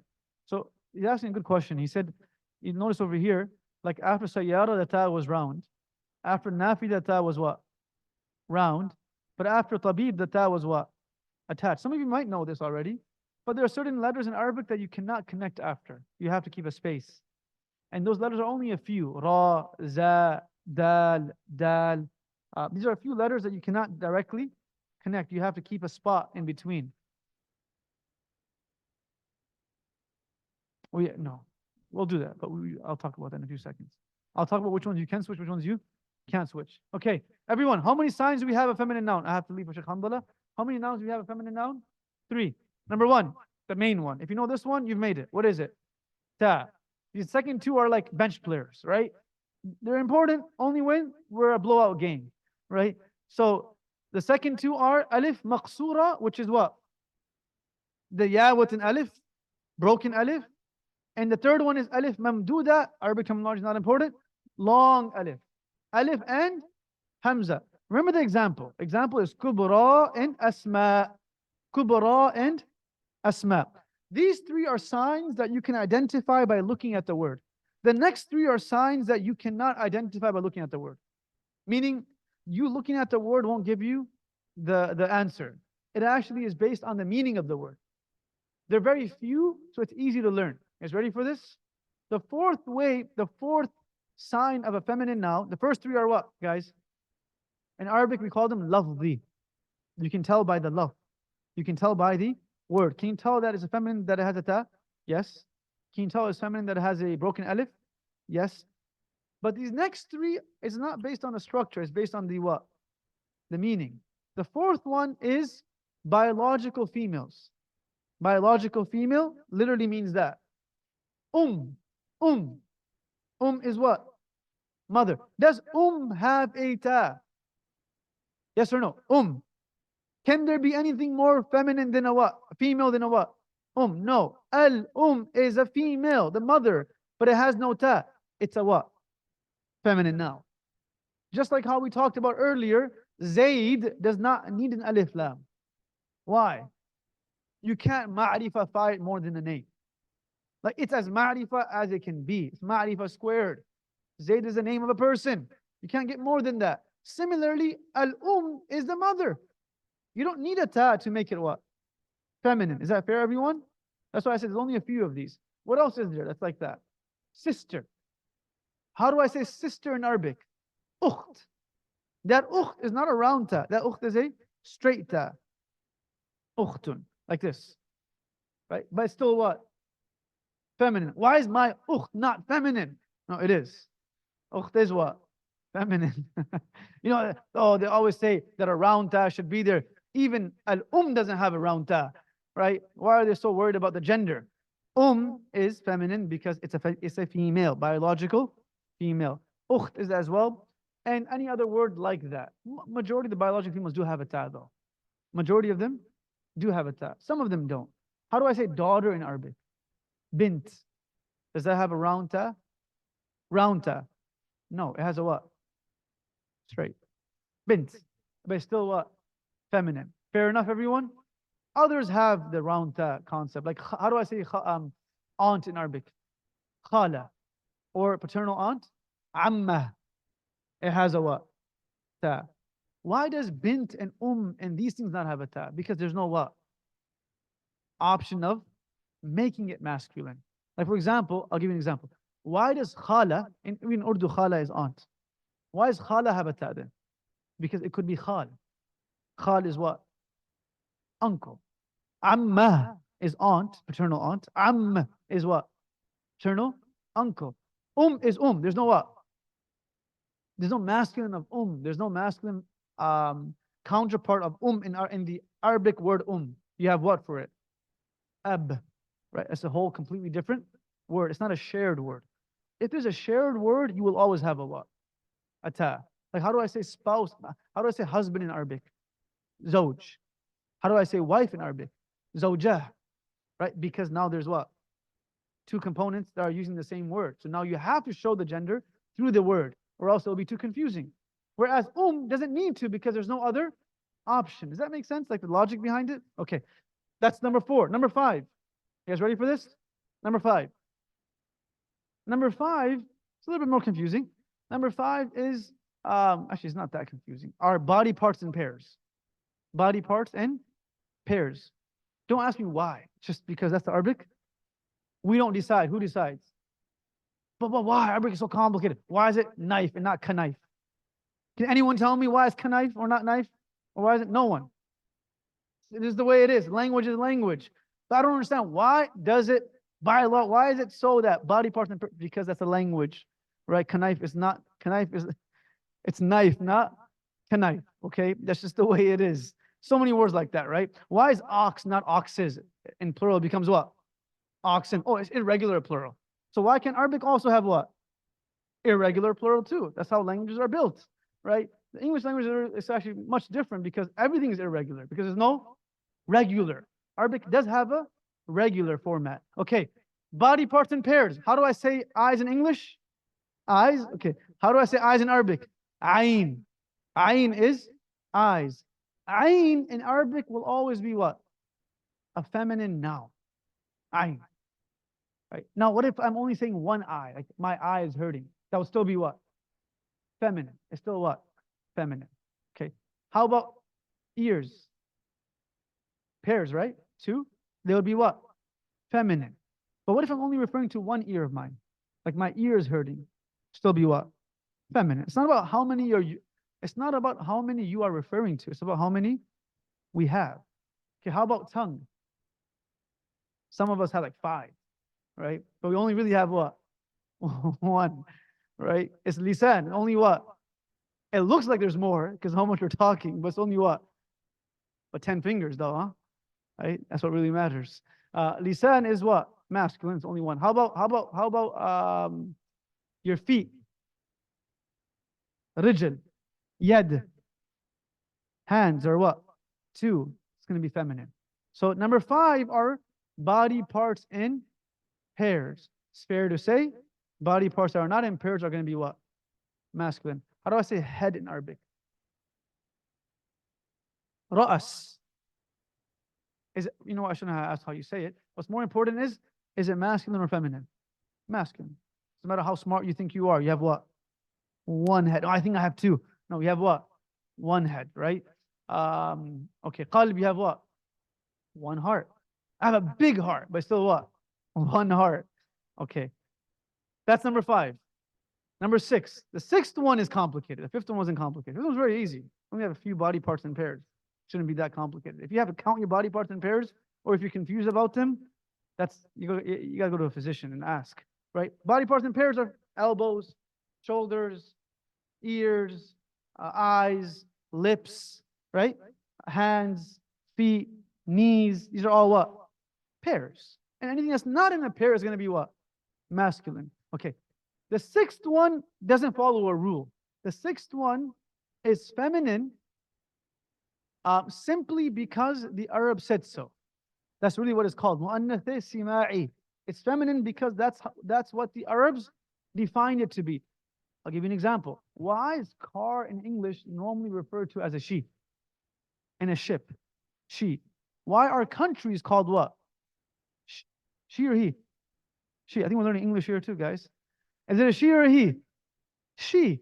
Why? Because the English language was built like that. That's what it said so. Arabic also has words that have no signs of them being feminine, but they're a small percentage. What are they? Small percentage. Amongst those words are names of countries. Names of countries are always going to be female, or not female, feminine. And I want you to be careful. I don't say female because even though in English books I always say female. It's not a female. We get confused, but it's not a female. It's feminine. In Arabic, it is what? A feminine noun. Just like how in English, America is what? She is the land of the fill in the blank, right? Whatever it is nowadays. The land of betrayal, right? But she is that. Now, if I was to say in Arabic, that's also what? Feminine. It's a she. America is in Arabic, it's a feminine noun. America would be hiya. It's a she. Right? If I want to say America is beautiful, I wouldn't say Jamil. I would say what? Jamilatun. Because it's a feminine noun. Misr is a what? Feminine noun. Pakistan is a what? Feminine noun. There's no anomaly in this. It's all consistent. And there's some other words like that. Like for example, in Arabic, sun is called Shams, while moon is called what? Qamar. Guess what? Shams is feminine, and Qamar is not. So is there any way to kind of figure it out? No, it's just the way that the Arabs used it. Another example of that would be fire. In Arabic, fire is called what? Nar. And what is water called? Ma. Nar and ma. Is nar feminine? Nar is feminine. Rehan. He's here. Come. If I don't see him, I won't stop. Right? So nar is what? Feminine. And ma is what? Masculine. Is there any sign? Just because Arabs. Are there a lot of these? No, there's only a few of them. And inshallah, over time, we will also learn them. This is pretty much the end of understanding how to define a feminine noun versus a masculine noun. How many do we have, everyone? 6. How many? 6. Now, please say them, inshallah. Help me feel good about myself. Bismillah. What was the first one? Ta. Round ta. Number 2. Yeah, or you call it what? Broken alif. Number 3. Alif mem duda. Long alif. Right? You can call them bench warmers. It's fine. I won't mind. I don't think they'll mind either. Alif maqsura, broken alif. If you know it, if you know the term, that's great. Don't force yourself to learn this term. It's not that important. Broken alif and long alif. Number 4. Sorry, brothers, why don't you say number 4? Huh? Biological female. Guys, come on, bismillah. Biological females. Number 5, sisters. Body parts and pairs. Number 6, brothers. Words that Arabs like countries. Okay, bismillah. Mecca. Feminine or masculine? Feminine. Why? Oh, why? 2 reasons. Because a country in it has a what? Ta. Jamil. Masculine or feminine? Jamil. Masculine. Bismillah, guys, I need your help. Al-hadiqatu. Masculine or feminine? Feminine. Al-um. Masculine or feminine? Why? Number 4. Biologically female. Al-matbakh. Masculine or feminine? Masculine. So the rule is pretty consistent. How do you identify a masculine noun? It's not a feminine noun. It doesn't have a ta, it doesn't, yes, you guys, the key. If it's not a feminine noun, then it's a what? Masculine noun. By default, if it doesn't have, if you want to simplify it even more, if it's not a name of a female and doesn't have a ta, it's most probably a what? Masculine noun. Like that's like a simplification of it, but that's good enough for you to know it as well. And then other details are there. Sometimes the name of a country pops up. Sometimes, body parts and pairs will be shown to you. But for the most of it, this is how it is. Husna. Husna. Why? Broken alif. Awesome, everyone. Fakiha. Feminine or masculine? Feminine. Okay. Misr. Feminine. Okay, everyone, mashallah. Can you guys do the rest on your own from those ones? Is that okay? Okay, I'll take two questions for you. Yeah, if it's the name of a female, it's part of biological female. Okay, that's a good question, actually. I didn't mention this. She asked a good question. How about a name of a female? If it's the name of a female, it'll be it's considered biologically what? Yeah, and some can be both. You know, so then you would just look at who the person is. Like, for example, Noor. Noor, by definition, is a masculine noun because it doesn't have a what? Ta. But if it's used for a female, you would call it a what? Feminine, because it's like Hamza. Hamza and Usama. Hamza and Usama have what at the end? Ta. They're technically what? Feminine, but they're biologically what? Males. So even though technically they're feminine words, but they're biologically males, masculine. Does that make sense? That does happen. Okay. The last question I would want to answer. Ashkhandala walks in. Should I ask him to finish these drills with you all? Or would you guys want to do them on your own? Huh? The goal was to finish 3 qualities today. And I think we can, because I finished. Oh, actually, we're not doing number 3. We don't do quantity right now. We do quantity at the end. So that's pretty cool. We only have 1 quality left. That's why I wanted to do 3. I was wondering why we had 3. Like, why are we leaving the 4th one out? It's because the 4th one is what? The quantity, dual and plural, which we're going to keep all the way to the end. It's very complicated. So he's going to do status. And status, he got the hard part because ma'rifah and nakira is actually much easier. And so is masculine and feminine. The only thing which I want to leave you all with, inshallah, is the question, can I mix the gender into a word? Like, can the word be masculine and what? Feminine? It obviously cannot be masculine and feminine at the same time, right? Because the same thing for ma'rifah and nakira. But the word can still be what? Both at different times, right? It can be al-kitab and it can also be what? Kitabun. So can a feminine noun also be what? Masculine? So there's the default answer is no. It cannot be. Can as-sayyaratu? What if a man is like, you know what? Forget this. My car is masculine. As-sayyaru. You know, will that work? No. Sayyaratu is what? As-sayyaratu. Or if a sister said, you know what? My qalam is feminine. Al-qalama too. It won't make sense. Nouns don't what? Change genders. They're set the way the language set them to be. However, here's a caveat, and I want you to remember this. Adjectives and professions do. And for us, adjectives and professions fall under what? Ism. They do fall under ism. So for example, what is a tabib? Is it a profession? So a tabib can be tabiba, and it can be what? Tabib. How do I say teacher in Arabic? Muallim. Can I say muallima? Yes, it's a profession. How about the word that we used way early on was dhaki? Dhakiyah. Dhakiyatun, yes. How do I say strong? Qawi. So Zayd is what? Qawi, but Fatima is qawiyatun.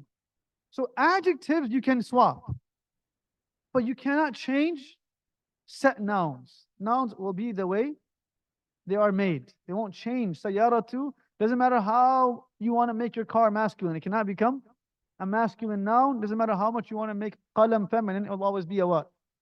Masculine noun. Is that fair, everyone? So check this out. These ones can be converted. Why? It says convert masculine to feminine as part of your drills. Why can this one be converted? They're all what? Adjectives and professions. As you notice, we don't have the vocabulary word here. That's all the way at the vocab chart that we have in your PowerPoint. But all of these are jadid in Arabic means what? New. Al-jadidatu would mean new as well, but for a feminine noun. In Arabic, muhandisah. Muhandisatin means engineer, but which type of engineer? What gender? Female. And muhandis would be male.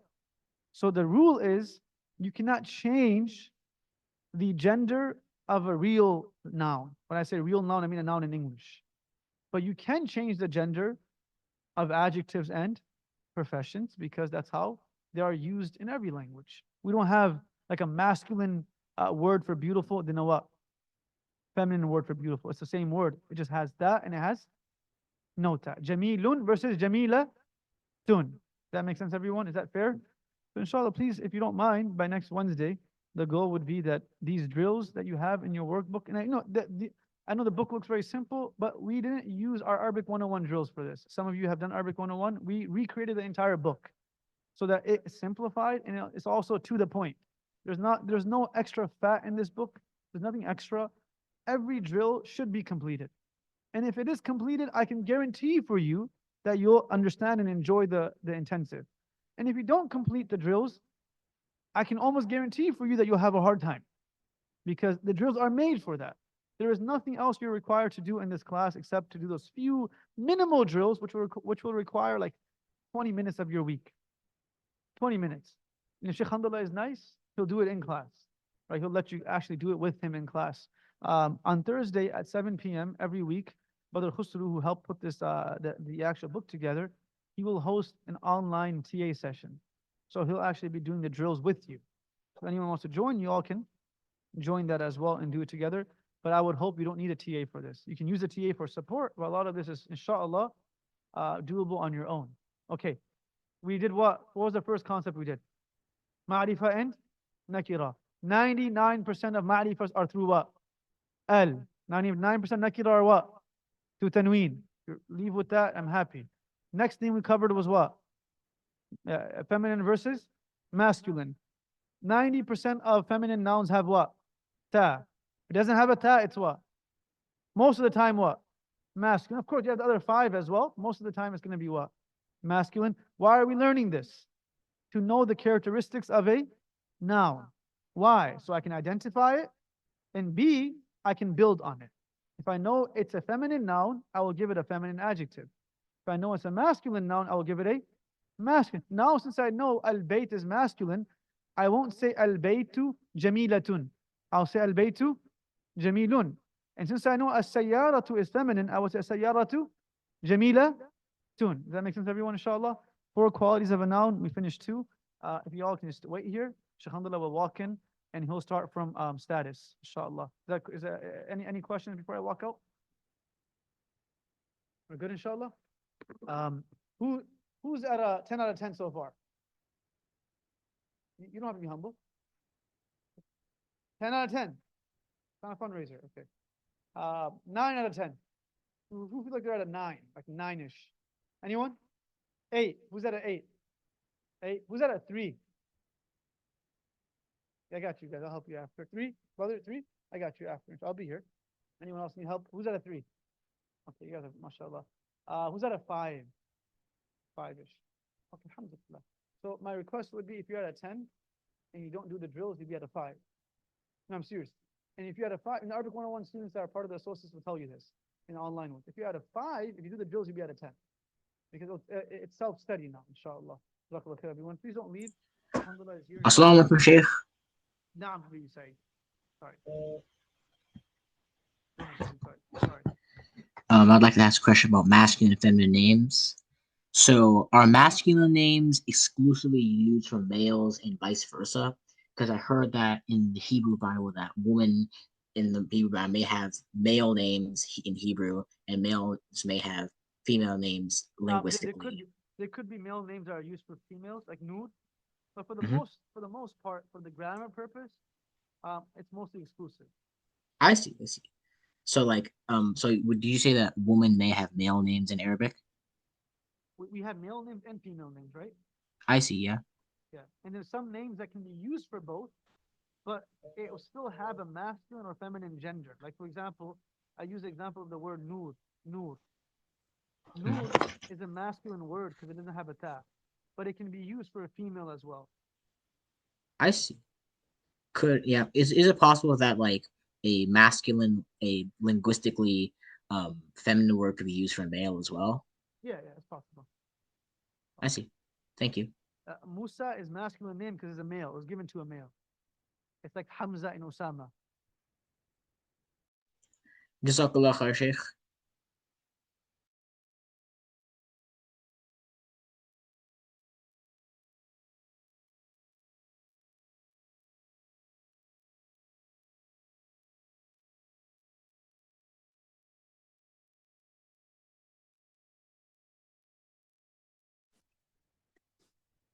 Are we done or we have half an hour more to go?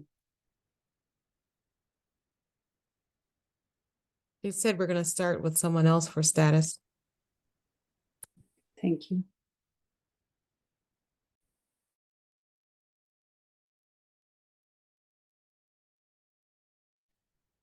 We will have Sheikh Hanzala joining us, and he will be continuing the Arab, inshallah.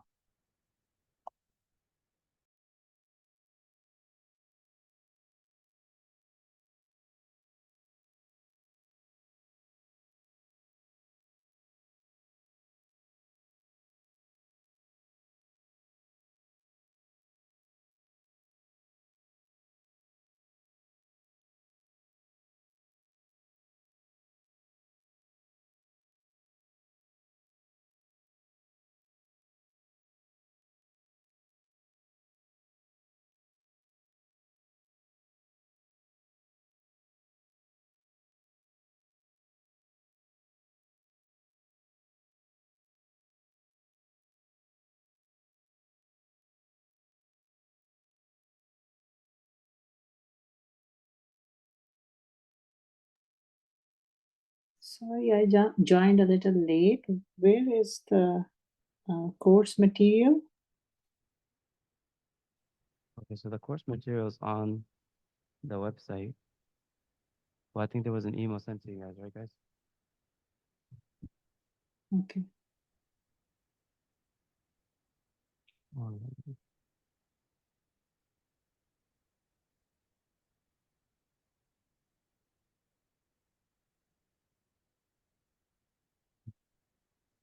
Assalamu alaikum wa rahmatullahi wa barakatuh.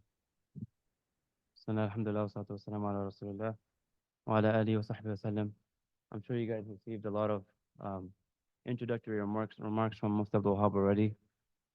I just want to say, just essentially pass on just one message, which is that when it comes to Arabic, there has been an overwhelming number of people who have studied it before. And usually when we have courses like this, intensives as such, then many students are not here for the first time, or they're not studying Arabic for the first time. And based on certain factors, it may not be their last. So the main thing that we want to keep in mind is that when it comes to studying Arabic, especially for the people who have studied it before amongst us in the room, how boring is it to hear of Mudaf Mudaf ilayh for the 50th time? Like, aren't you over it at this point? You've heard of Rafa, Nasab, Jar. How many more times do we want to keep listening to the same things? So if we're here to, refresh our memories, that's completely all right. But if we're here in a classroom setting, a setting in which we've already sat in before learning the same exact material, but due to perhaps lack of finishing work or just lack of focus or being distracted or dropping off in the middle, if it's due to these factors that result in us not knowing whatever it is that we're talking about, even though we've been exposed to it before, maybe many times before, then that's something that we don't want to happen again. So let this be the last time. And if it comes to the learning aspect of it, refreshing, sure, we all need a refresher. Every single person needs a refresher. And especially with the amount for the students who are coming in from 101 or 201, or people who want to go into those different subjects, you guys don't study Arabic often. For 1 hour a week, that's not much at all. Of course, understanding that you guys have breaks, understanding that the course, the associate's course, is not year round. For example, they're on break right now. So it's not many hours at the end of the day that you guys are spending and devoting to Arabic. So don't be deceived by that, essentially. Don't be deceived thinking that, okay, I'm in year 3 or I'm in advanced associates and I know what's going on because I've, completed the books, or the teacher has taught the books. But then where are the books? Who knows? Are they empty? Probably. Where can I reference this or that? I don't know where anything is. So if that's our case, that's completely all right. We just don't want that cycle to continue. So the only request is that for those who are here, stay coming in person, because I know that when it shifts to online, and this is something that we keep, arguing with Mufti Abdul Wahab about, respectfully, obviously, like, take out the Zoom option, because many times when it comes to online, we just get, it just takes one session. One session, you do it from your bedroom, you're like, oh, this is the best thing ever. Why would I come, drive 45 minutes, drive this or that just to come in person and study the same things that I could listen to online? You're deceiving yourself. So try not to fall for that. For the people who are online, if it was due to weather or any other, you're far or any other circumstance or situation, then that's all good. However, for those people who are online who could have potentially made it in person, then please, it's not many. Sure, it spans a couple weeks, but it's 1 hour or 2 hours, one day per week, and that's all you got to do. That's all we got to commit to, just so that we know it properly. And the last thing I'll say, the exercises that are in your books, they're not there for fun. They're not blank boxes. And I know that when it comes to us doing it together in class and with the teacher, for example, it seems very easy. Everything makes sense. Oh, it's very easy. It's very clearly a feminine noun, very clearly a masculine noun, very clearly a verb or a noun or a particle, this, that, whatever. It's very easy because you're being guided through it. It's a guided practice. It's a guided exercise. However, the work that will be assigned or the work that we are doing in class together, understand that the best way to, be advanced in it, or the best way for it to kick in, is to do it by your own self. And for that, we'd say that prior to coming to, for example, you guys will see wherever we'll end off today, due to us not having much time, we'll probably end off at number 3 or 4. Mufti Lahabs have taken 9:15 till Maghrib, if that's all right with you guys. Um, Anyways, wherever we reach, the goal is that from now until the next week, the next Wednesday, you guys have ample time to complete the drills. You guys have ample time to see what is something that I do not understand. And the way that we structured it this time around is that we've learned our lesson, that introducing singular, dual, and plural nouns all at the same time does not really yield positive results in the beginning. So you guys will see that we'll cover about 16, 17 topics, all using only strictly singular nouns. That's it. Then we'll introduce dual and plural, and we'll do all these topics again using dual and plural nouns, just so that the concepts stick in you guys' heads more, and you guys can see the difference in how things play out. All right. So these are the two main things that I wanted to say. Number one, just be extremely attentive and focused, and that comes with, your active participation, you guys' attendance here in person specifically, without any excuse if there is no excuse. And the second thing is just completing everything. Do it. You just have to write it out. People get impressed. Oh, Mufti Sahab, how do you have such good Arabic? Oh, this person, how do you have such good Arabic? They've grinded in like a 7-year Alamiya course, and 3 or 4 years out of those 7 years was devoted solely for learning Arabic. And you don't have a choice at that time. I don't feel like doing my homework. Some people may think that I'm only one person. Mufti Wahab is another person. 2 people. Who's gonna check? You will have a TA session as well. Who's gonna check all the work that I'm doing? Essentially, nobody's gonna hold you accountable. It's impossible for us to hold each and every single person accountable. But this is where the problem happens. This is why we see the same cycle of people learning Arabic over and over again without anything permeating through the brain, basically. And that's something that we just need to change. All right, guys. And that's about it. So let's get started. Your guys' discussion with Mufti Wahab started with the 4 qualities of a noun. We'll get started with the third one, which sometimes is the most confusing. However, because we're starting with singular nouns, inshallah, it won't be as confusing. But you guys will see it play out later. When we talk about i'rab, i'rab is specifically the haraka on the last letter of every word, right? That's all it is. When we discuss i'rab, we're looking at the last portion of whether it's a verb or a noun, whatever it is. So right now, we'll start off, obviously, talking about it in the context of nouns. And so you'll see that i'rab is, for example, in our situation, in our case currently, dealing with singular nouns, we're looking for dhamma or dhammatain, fatha or fathatain, or kasra and kasratain. You guys studied today as well. Now, I know it's a lot of information.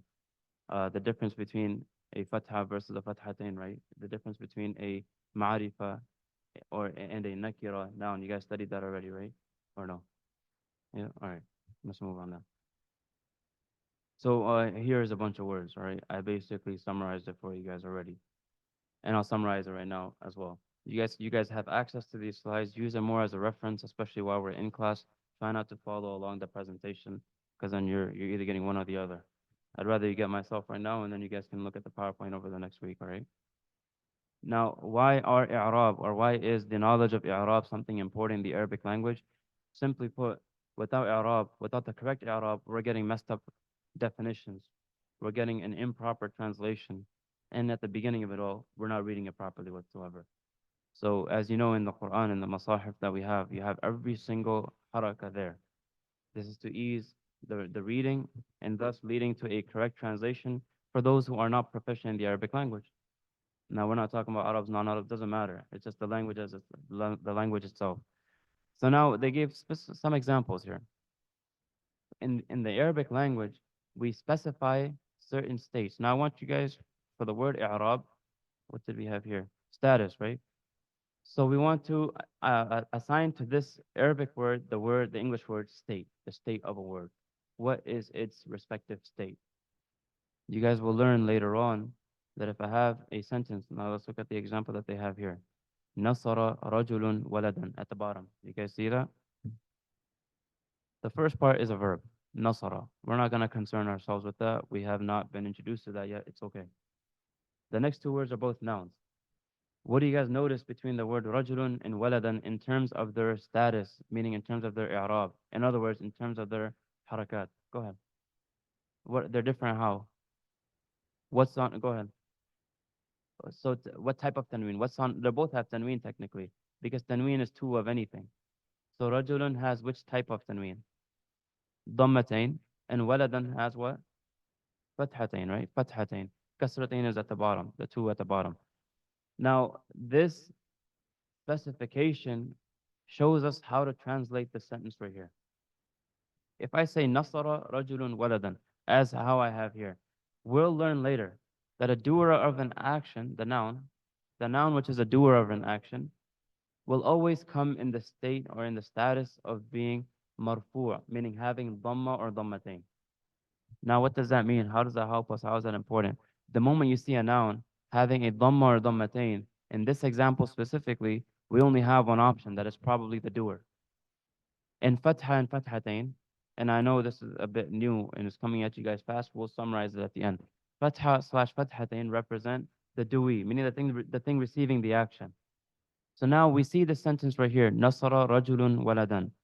And based on what we just mentioned, which is that dhamma or dhammatain reflects the one who is doing the action being the verb nasara, to help. So who is helping in this sentence right here? Rajulun, the man.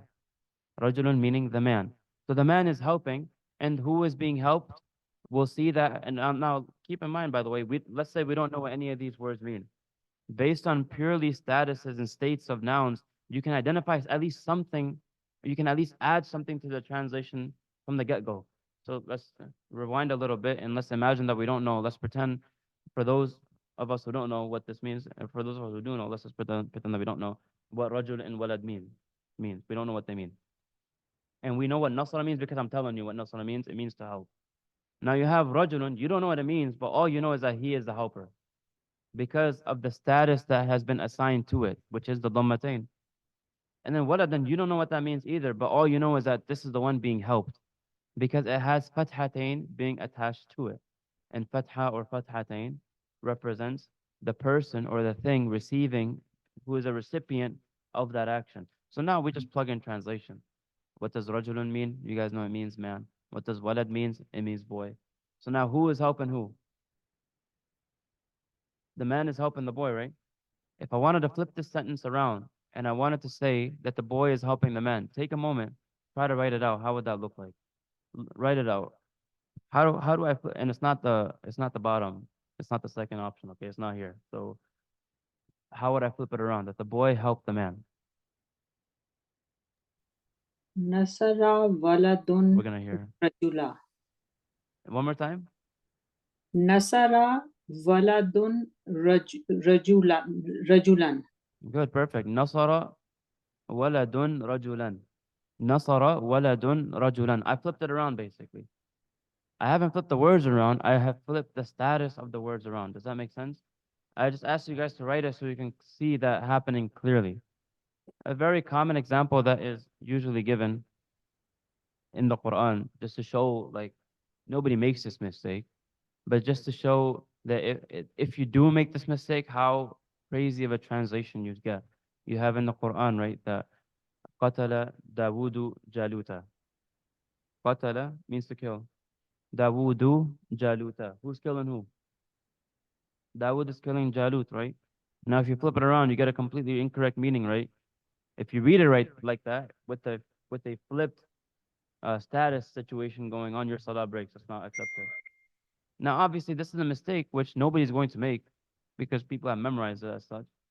But a person who has knowledge of Arabic can just be that much more sure about not making silly mistakes as that. And I just provided this example to show you guys that statuses and assigning nouns their correct status makes all the difference in the world when it comes to comprehension. And obviously that leads to translation as well, or the other way around. Yes. The order of the words you'll learn later on, it doesn't really matter. But what we want to keep it in is the action, doer, recipient of the action. And we'll assign Arabic terminology to it later. And just to repeat that one more time, I guess you could say it as like the default pattern would be a verb, then the doer, and then the recipient of that action.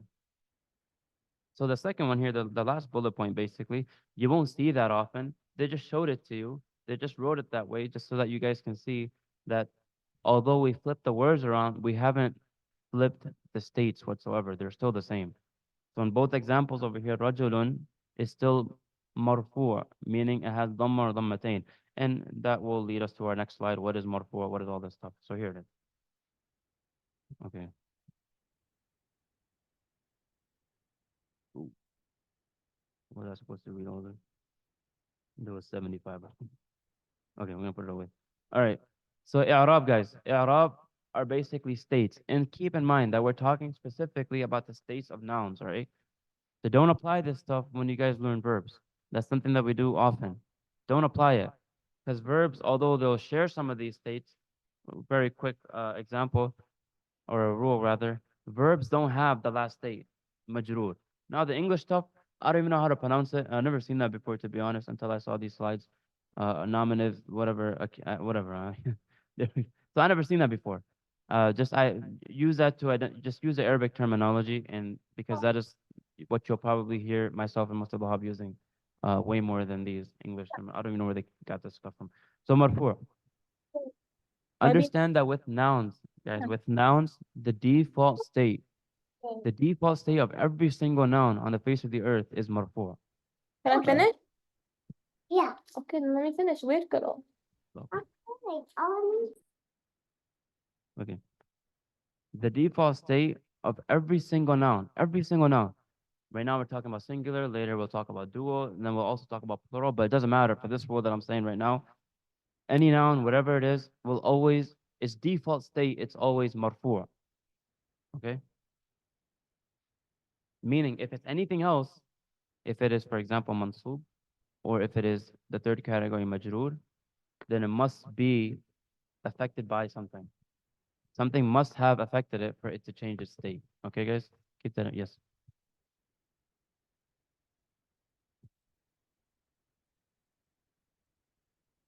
Yeah, they're both the same. For our intents and purposes, marfu' is the same thing as rafa', mansub is the same thing as nasab, and majroor is the same thing as jar. We'll just leave it like that for now, okay? So let's talk about the marfu' row right here. Its sign is a dhamma or two dhammas. You guys have learned this already. When will I have which one? When will I have only one dhamma? When a noun is ma'rifah. And the most common sign of ma'rifah that you guys have learned is what? Alif lam, right? Write this in bold if you haven't written it already. A noun will never ever have alif lam and tanween together. It's impossible. Now that seems very like, commonsensical, but it's not. We just still mess it up. I think it still is, but we still mess it up. So make sure we write that down. Alif lam and tanween will never come together on a noun, ever. There will never ever be a situation where that'll happen. And also understand that if I say something categorically, that's a pretty big deal, because in Arabic, we teach you guys the rules, and then we destroy them later on through different exceptions and such. This is not one of them. All right, so this is a categorical thing that we're stating here. So dhamma, if it's ma'rifah, meaning a proper noun, two dhammas also known as dhammatain if it is an improper or an indefinite noun, all right? Function in a sentence, these are things that we'll get to later, but just for us to understand this portion right here, that is the default, okay? Understand that it's the default. When we talk about types of sentences, then everything else will come into handy. Like it's the subject, or in the second part right here, doer of a verb, which is something that we were introduced to the last slide in the example of rajul. You guys remember that one? Right, right here. Rajul, rajulun is marfu', right? Because it's a doer of an object, the object being the verb nasara. Anyways, when it comes to sentences, don't worry, we'll reintroduce it and it'll be extremely clear for you guys, right? The second row. Anybody have any questions on the first one? Yes. Default meaning, like if you ever see a noun, or if you're ever writing a noun, or well, okay, if you're writing it, it makes sense. But if you ever see a noun and you're like, why is it marfu'? Why does it have dhammatin? Why couldn't it have fathatain or kasratain or one fatha or one kasra, whatever the case is, whatever our guesses are? The default state of it is that it'll always hang out in the rafa' state. Now that benefits us because when we see that happening, when we understand that that is what usually happens, then when we see a different scenario like fathatain on a noun or kasratain on a noun, then that should spur us to look into the reason why, because there's going to be a reason why, because that's not the default state anymore. Something must have affected it. Something necessarily affected it for that to happen. Examples of that, or that'll just manifest itself a bit more clearly once we get into basically increase our knowledge into making sentences, and that's coming at you guys pretty soon. Any other questions? All right, the second row, mansub. Mansub is related to either fatha, again if it's ma'rifa, or fathatain if it's nakira. Ma'rifa being definite or proper, nakira being indefinite or improper nouns, right? Now, function in a sentence, this is again something that we'll unpack later, although you were exposed to it in the last slide again, in the example of the word waladan. If you guys look back at the last example, it was waladan, nasara rajulun waladan. The waladan over here is a detail of a verb or the object of a verb, meaning it is the recipient of that verb, the verb being help. Meaning the walad, the boy, is the recipient of the help, of that help from the man. Does that make sense? And again, when it comes to sentences, keep in mind that we'll just unpack it more and more as we go on, all right? This whole slide mainly, by the way, is just for the first two columns, not the English name, but starting from Arabic name and then case and sign, all right? Keep in mind, guys. Okay, let me just finish majrur. The last one is majrur. This is when a noun has one kasra if it's ma'rifa or in a proper noun, or two kasras if it is an improper or an indefinite noun. And then you guys can leave the other two columns for now. One thing that I will direct your attention to is that although we're talking about singular nouns right now, when it comes to dual and plural, their signs change. Okay? When it comes to dual and plural nouns, their sign changes. I'm just telling you that and I'll stop there. But just keep in mind that when it comes to singular nouns, this is what is related to it. All right? For singular nouns, yeah, you should see a dhamma or dhammatain. You should, if it's marfu'. You should see a fatha or fathatain if it's mansub. You should see a kasra or kasratain if it is majroor. One more thing that I would just highly encourage you guys to do is you guys notice like the terminology that we kind of flow with in Arabic, and we just forget that it's a introductory level course for many. So if there are terminologies that we are unfamiliar with, or we're still a bit slow with, we just kind of trying to pick it back up, then do that ASAP. Like marfu', mansub, majroor. Know these and their associations like the back of your hand. And even when we say fathatain and it as like do zabar or something, throw all that away just for just so I don't have to switch to two different languages, and then I'll probably mess them up too. So let's just stick with the Arabic one. You have fatha, that's one, and then fathatain, which is a zabar or two zabar, do zabar, and then you have dhamma or dhammatain, and that is pesh or do pesh, and then you have kasra or kasratain, which is what is that, zair or do zair. So forget the Urdu part. This is just if we are familiar with the Urdu more than the Arabic. That was just so that we unfamiliarize ourselves for the time being. Okay. Yes.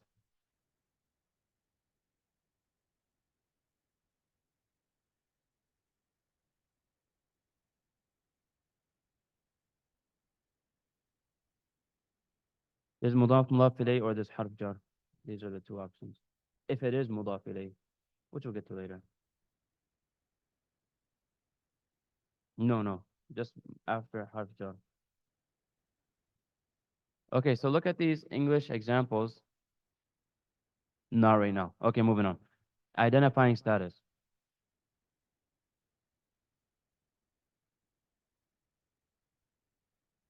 Oh, that's gonna be tough. We'll write it in, all right, guys. The whole reason we're not doing the English examples, by the way, is because I didn't emphasize the column of function in a sentence. Yeah, all right. We'll get back to it. Inshallah, you guys remind me to do that, all right? Now, identifying statuses, all right? Al-qalamu, what do you guys see? Clear indication? One dhamma. Why is it a single dhamma as opposed to two? Alif lam. So what is it? Marfu. Proper. There we go. Sayyaratin. What state is that in? Does it Nasab. have one kasra or Sorry. two kasra and why? Sorry, jar. Nakira, all right? Ibrahim. Okay. Why? Why not two? Because it's a name. All right. Misr. Misru. There we go. Simple stuff, right, guys? No, but don't deceive yourselves. Do every single one of them. Kalban, what's happening here? Mansoob on two. Fathas, why? Is it ma'rif or nakira? Nakira. So as we're going on, this is the third quality of nouns that you're learning. What was the second one that you guys learned? Okay, gender and Gender. so for all of these that you're doing, one thing that you guys could do extra is combine the first two that you guys have learned as well. So obviously for now, we'll just keep it simple. And I'm only going to do the first column. I want you guys to do the second two. But going back, for example, number one, you have al-qalamu. You guys have done ma'rif and nakira, and you guys have done gender. So based on ma'rif and nakira, what is this al-qalamu? Ma'rifa. Based on gender, what is it? Masculine. So write those two as well and tie on the third. And then when we get to the fourth qualities respective exercise, then do the same. Add all three qualities along with that fourth one as well. It's a bore. It's a lot of work. But at the same time, maybe that's why some of us are here for the 50th time. Now, I'm not trying to chase you guys away. I swear. The only problem is that all of my students are like that.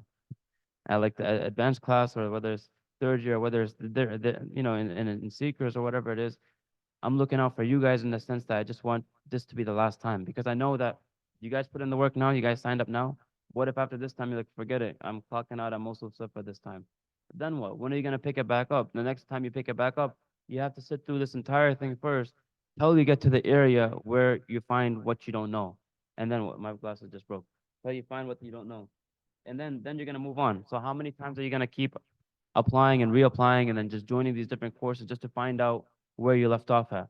The answer is not many. You'll burn out sooner or later. I'm your friend. I'm just gonna prevent you guys from doing so, all right? So I'm not calling anybody out. Yeah. We'll do that later. Number 6, al-madrasatu. Let's start with the first quality. Is it ma'rifa or nakira? Ma'rifa. Number 2, is it feminine or masculine? Feminine, why?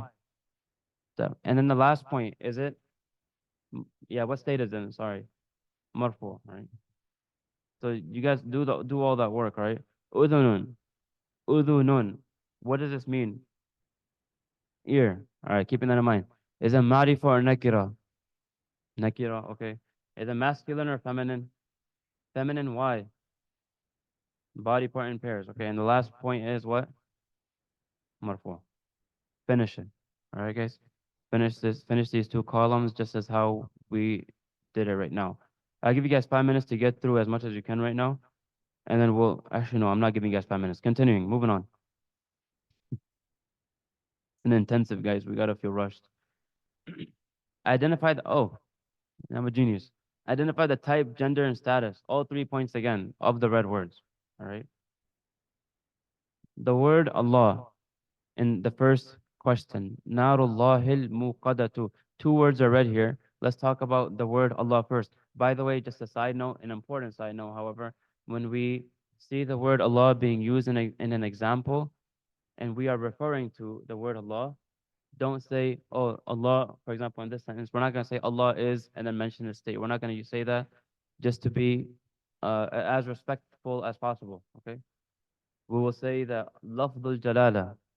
Lafdul jalala literally translates to like the word of, you know, 30-40 नहीं आपको feel होता है जैसे आप थोड़ी सी गाड़ी की speed मतलब 4 तक 60 करते हैं ना तो आवाज एकदम फैल मतलब ये की आवाज किस चीज की है इधर आवाज फैलती है मोस्ट प्रॉब्ली guys, ये I वाला can't find पेयरिंग her है name, this is most awful. Probably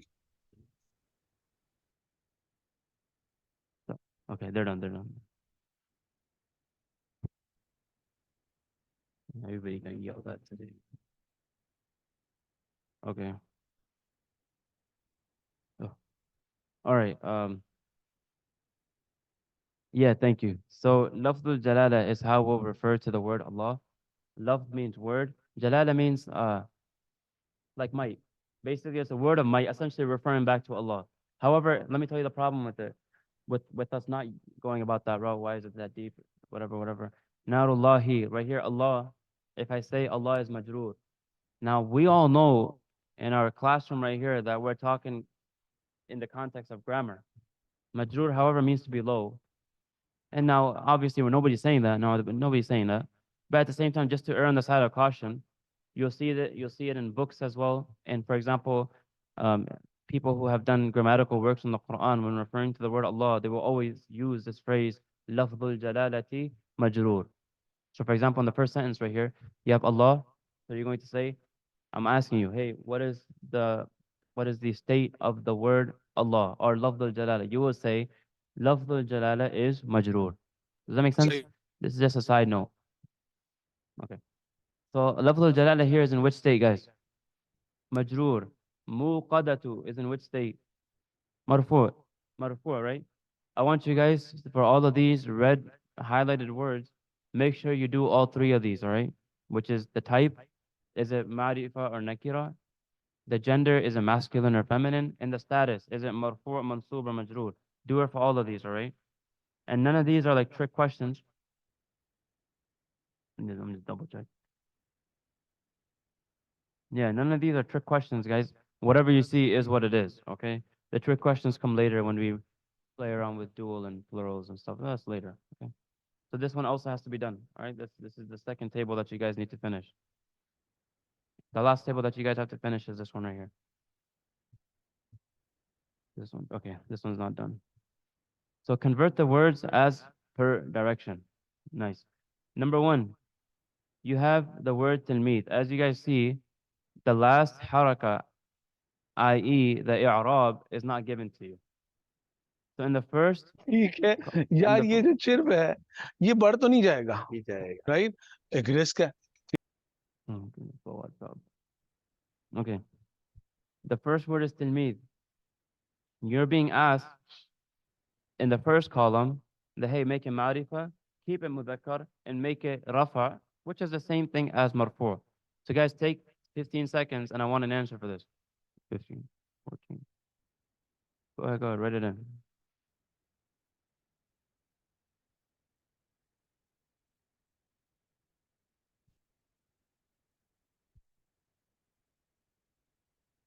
What do we get?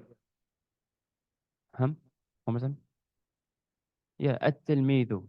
At-tilmidu. मेरा इंटरव्यू था Alif lam. 30th How does this guy 6 keep May unmuting? को That's crazy. अच्छा तो तो जल्दी जल्दी हो गया फिर तो इलेक्शन आ रहे हैं ना वोट हाँ, बंदे वो निकालने हैं। डिटेल पाने हैं वोट अच्छा नहीं उन्होंने तो ये होता है कि उसके बाद भी 1-2 महीने का Put him in timeout.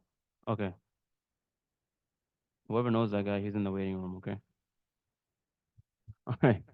So tilmid, the first column, ma'rifa, you smack an alif lam on it. Because right now we don't know many other ways to make something ma'rifa. There are more ways, by the way. Currently, you've only been introduced to alif lam, right? Or even if you have, you have been introduced to other ways. But it's okay, we'll stick with alif lam for now. So tilmid, leave everything the same, just add an alif lam to the beginning, yes. Did they provide an answer key for you guys as well? Okay, it's not uploaded yet. We'll get it uploaded soon, inshallah. So that's ma'rifa by adding an alif lam. And the word is already mudhakkar because there is no ta marbuta, for example, nor are there any other signs which would indicate it to be feminine. And the last thing is rafa, meaning make it marfu. For our intents and purposes, what am I going to attach? A dhamma or dhammatain? Do I have a choice? Can I add either? No. Whoever said yeah, no. Because it's marifa. Once we add an alif lam, look, and it makes sense too. In one noun, you cannot have a sign indicating that it's, marifa, a proper noun, whilst at the same time also having another sign that is improper or indefinite. That doesn't make sense. Then how do you decide which one it is? Either keep it fully indefinite, nakira, or keep it fully proper or definite, i.e. marifa. Does that make sense? One or the other. It's not gonna. That's why I mentioned alif, lam, and tanween will never ever come together. Never. It's a golden rule. And okay, so it's the second column. Without saying too much numbers, the second column. How do I change that up?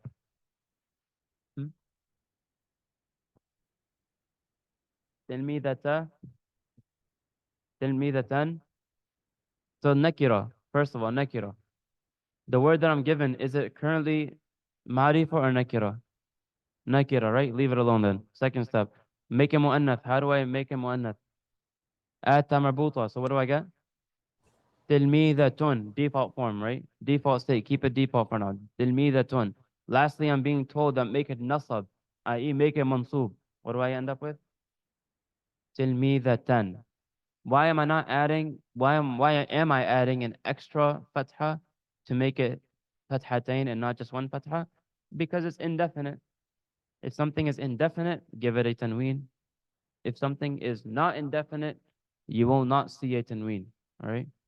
Any questions about this one? Are we confused about anything? Now is the time. So alif at the end. Okay, a good point that we brought over here. It's a writing thing. Okay. Understand this and write it as like a side, like an asterisk, basically. That fathatain will be represented by an alif. Fathatain will be represented by an alif, comma, as long as the fathatain does not come on a ta marbuta. Go ahead, write it down one more time, or listen to it one more time. Fathatain will be represented by an alif, okay? As long as the fathatain is not coming on top of a ta marbuta. Ta marbuta is that type of ta which denotes the sign of something being feminine. So I'm not skilled with this Arabic keyboard here, so let's see what we can do.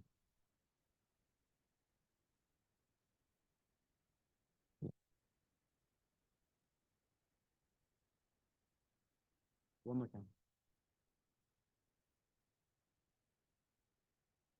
Yeah.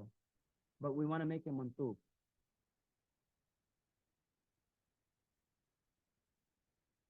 No, you will give it two fathas on ta marbuta. You will not give it an alif. So yeah, let's do this one. No, we can't do this one. Oh, see, they're smart. They didn't give it to you guys for the masculine one. All right, somebody repeat back to me what I just gave you. I have a question. Okay, yeah, go ahead. So in this exercise, like the marfa, we keep the like a muzakkar, right? Like talmizun. Yeah. In that category, Al talmizu, sorry, al talmizu. Right? And then muzakkar is what we have already, right? Yeah. So when you say muzakkar, like it's already there, right? Yeah, it's already there. That's so just talmizun, right, will be muzakkar too, because we want to keep it like a nakira, right? Yep, exactly. Unless it's said in, and then in rafa, again it will be talmizun. Yeah, but when you make a marifa, yeah, it will be al talmizu. The tanween goes away. But the other two will be same, right? Yeah, the other two will be the same. And in nakira, it will be what it is right now, but it will add a tanween. So talmizun. Then you have to make it feminine. So tilmidatun. In the second column, all of them have to be in feminine. Yeah. So guys, keep in mind that what I just gave you guys, that'll present itself more often, or only rather, in masculine nouns which you are not provided with in the nasab state. As you guys can see in the first column, it's asking you to write it in the rafa state, not the nasab state. So keep what I gave you. Nothing's incorrect. Just keep what I gave you. You will not see it being implied in this practice right here. It will be very pertinent to us later. All right. Is there anybody who's confused on what to do with this section right here? Yes. Yeah. So yeah, that's what I was asking. So in the second column, the Yeah. nakira will be for muannas, right? Yep. Like Like the talmi- same word that you're given, the box that you're giving Yes, tilmeez, yes. right? Yeah. Yeah. The So first step, make it talmizatun. nakira. Yeah. So talmizatun. It's already nakira. Then Yes. second thing you want to do is make it mu'annath. So Oh, add a okay. tamarbuta at the end. So now Oh, what okay. we're currently at is tilmizatun. The Yes. last step is they're asking for nasab. So just change the dhammatain into a fathatain because that's what nasab is. And you're Mhm. left with the final answer, correct answer, which is tilmidatan. Okay. Yeah. Okay. And you were saying that if it was not ta marbuta, then we will add an alif Yeah, when put conjugating. that on the side for now. We'll explain it later. Okay. Okay. Right. Okay. Thank you. Can somebody make adhan? At the musalla. If anybody wants to just come make adhan at the musalla on the mic, then go for it. Okay. You want to make it? You got it. Go ahead. No? Okay. Go ahead. What's your question? Sorry. The first column on the right. So now keep in mind, by the way, every one of these four are different. The second half, from 8 to 14, they're asking for different things, so keep that in mind. So the first column, they're asking you, and this is an order of how you learned it. First you learn ma'rifa nakira, then you learn mudhakkar mu'annath, then you learn rafa nasab jar. So that's exactly in the order that they're asking you in. I'm just saying that for reference purposes. So ma'rifa, the first thing that they're asking you is that, hey, make a ma'rifa, make it a proper noun, a definite noun. You would do that by adding alif lam to the box that's provided to you. So tilmeed, that what you see there, add an alif lam in the beginning. You've satisfied the condition of it being ma'rifa. Move on. The second thing is that they're asking you to make a mudhakkar, make it masculine. It's already masculine, so leave it that way. The last thing they're asking you is that make it marfu'. All you have to guarantee is at the end you just write a dhamma. So your answer would be at-tilmidu for the first column. And that would follow, I'll just give you the second one. Muhandisun is the default, right? Make a marifa, al-muhandis. Then mudhakkar, it's already mudhakkar. Then make it marfu'. What do we have? Al-muhandisu is your final answer. And on the other side, your answer would be muhandisatan. Follow that pattern. Don't cheat. Use your head. Follow the pattern. And then also at the other side of the table, implement the same rules. All right, guys? Good to go. We'll move onwards from here in the next But step. The next section is coming up. marfu would be just muhandisun, right? Allahu Akbar, Allahu Akbar.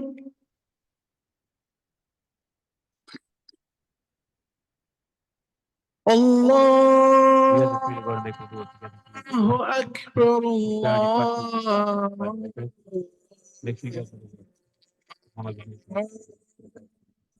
Allahu Akbar.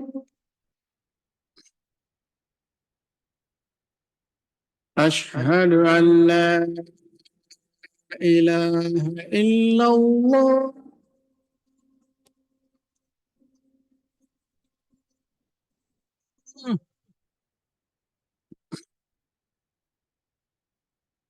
أشهد أن لا إله إلا الله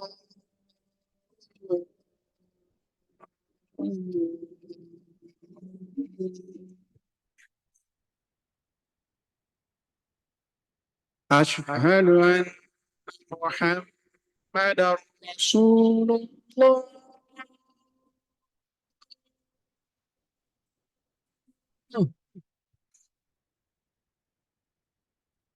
أشهد أن محمدا رسول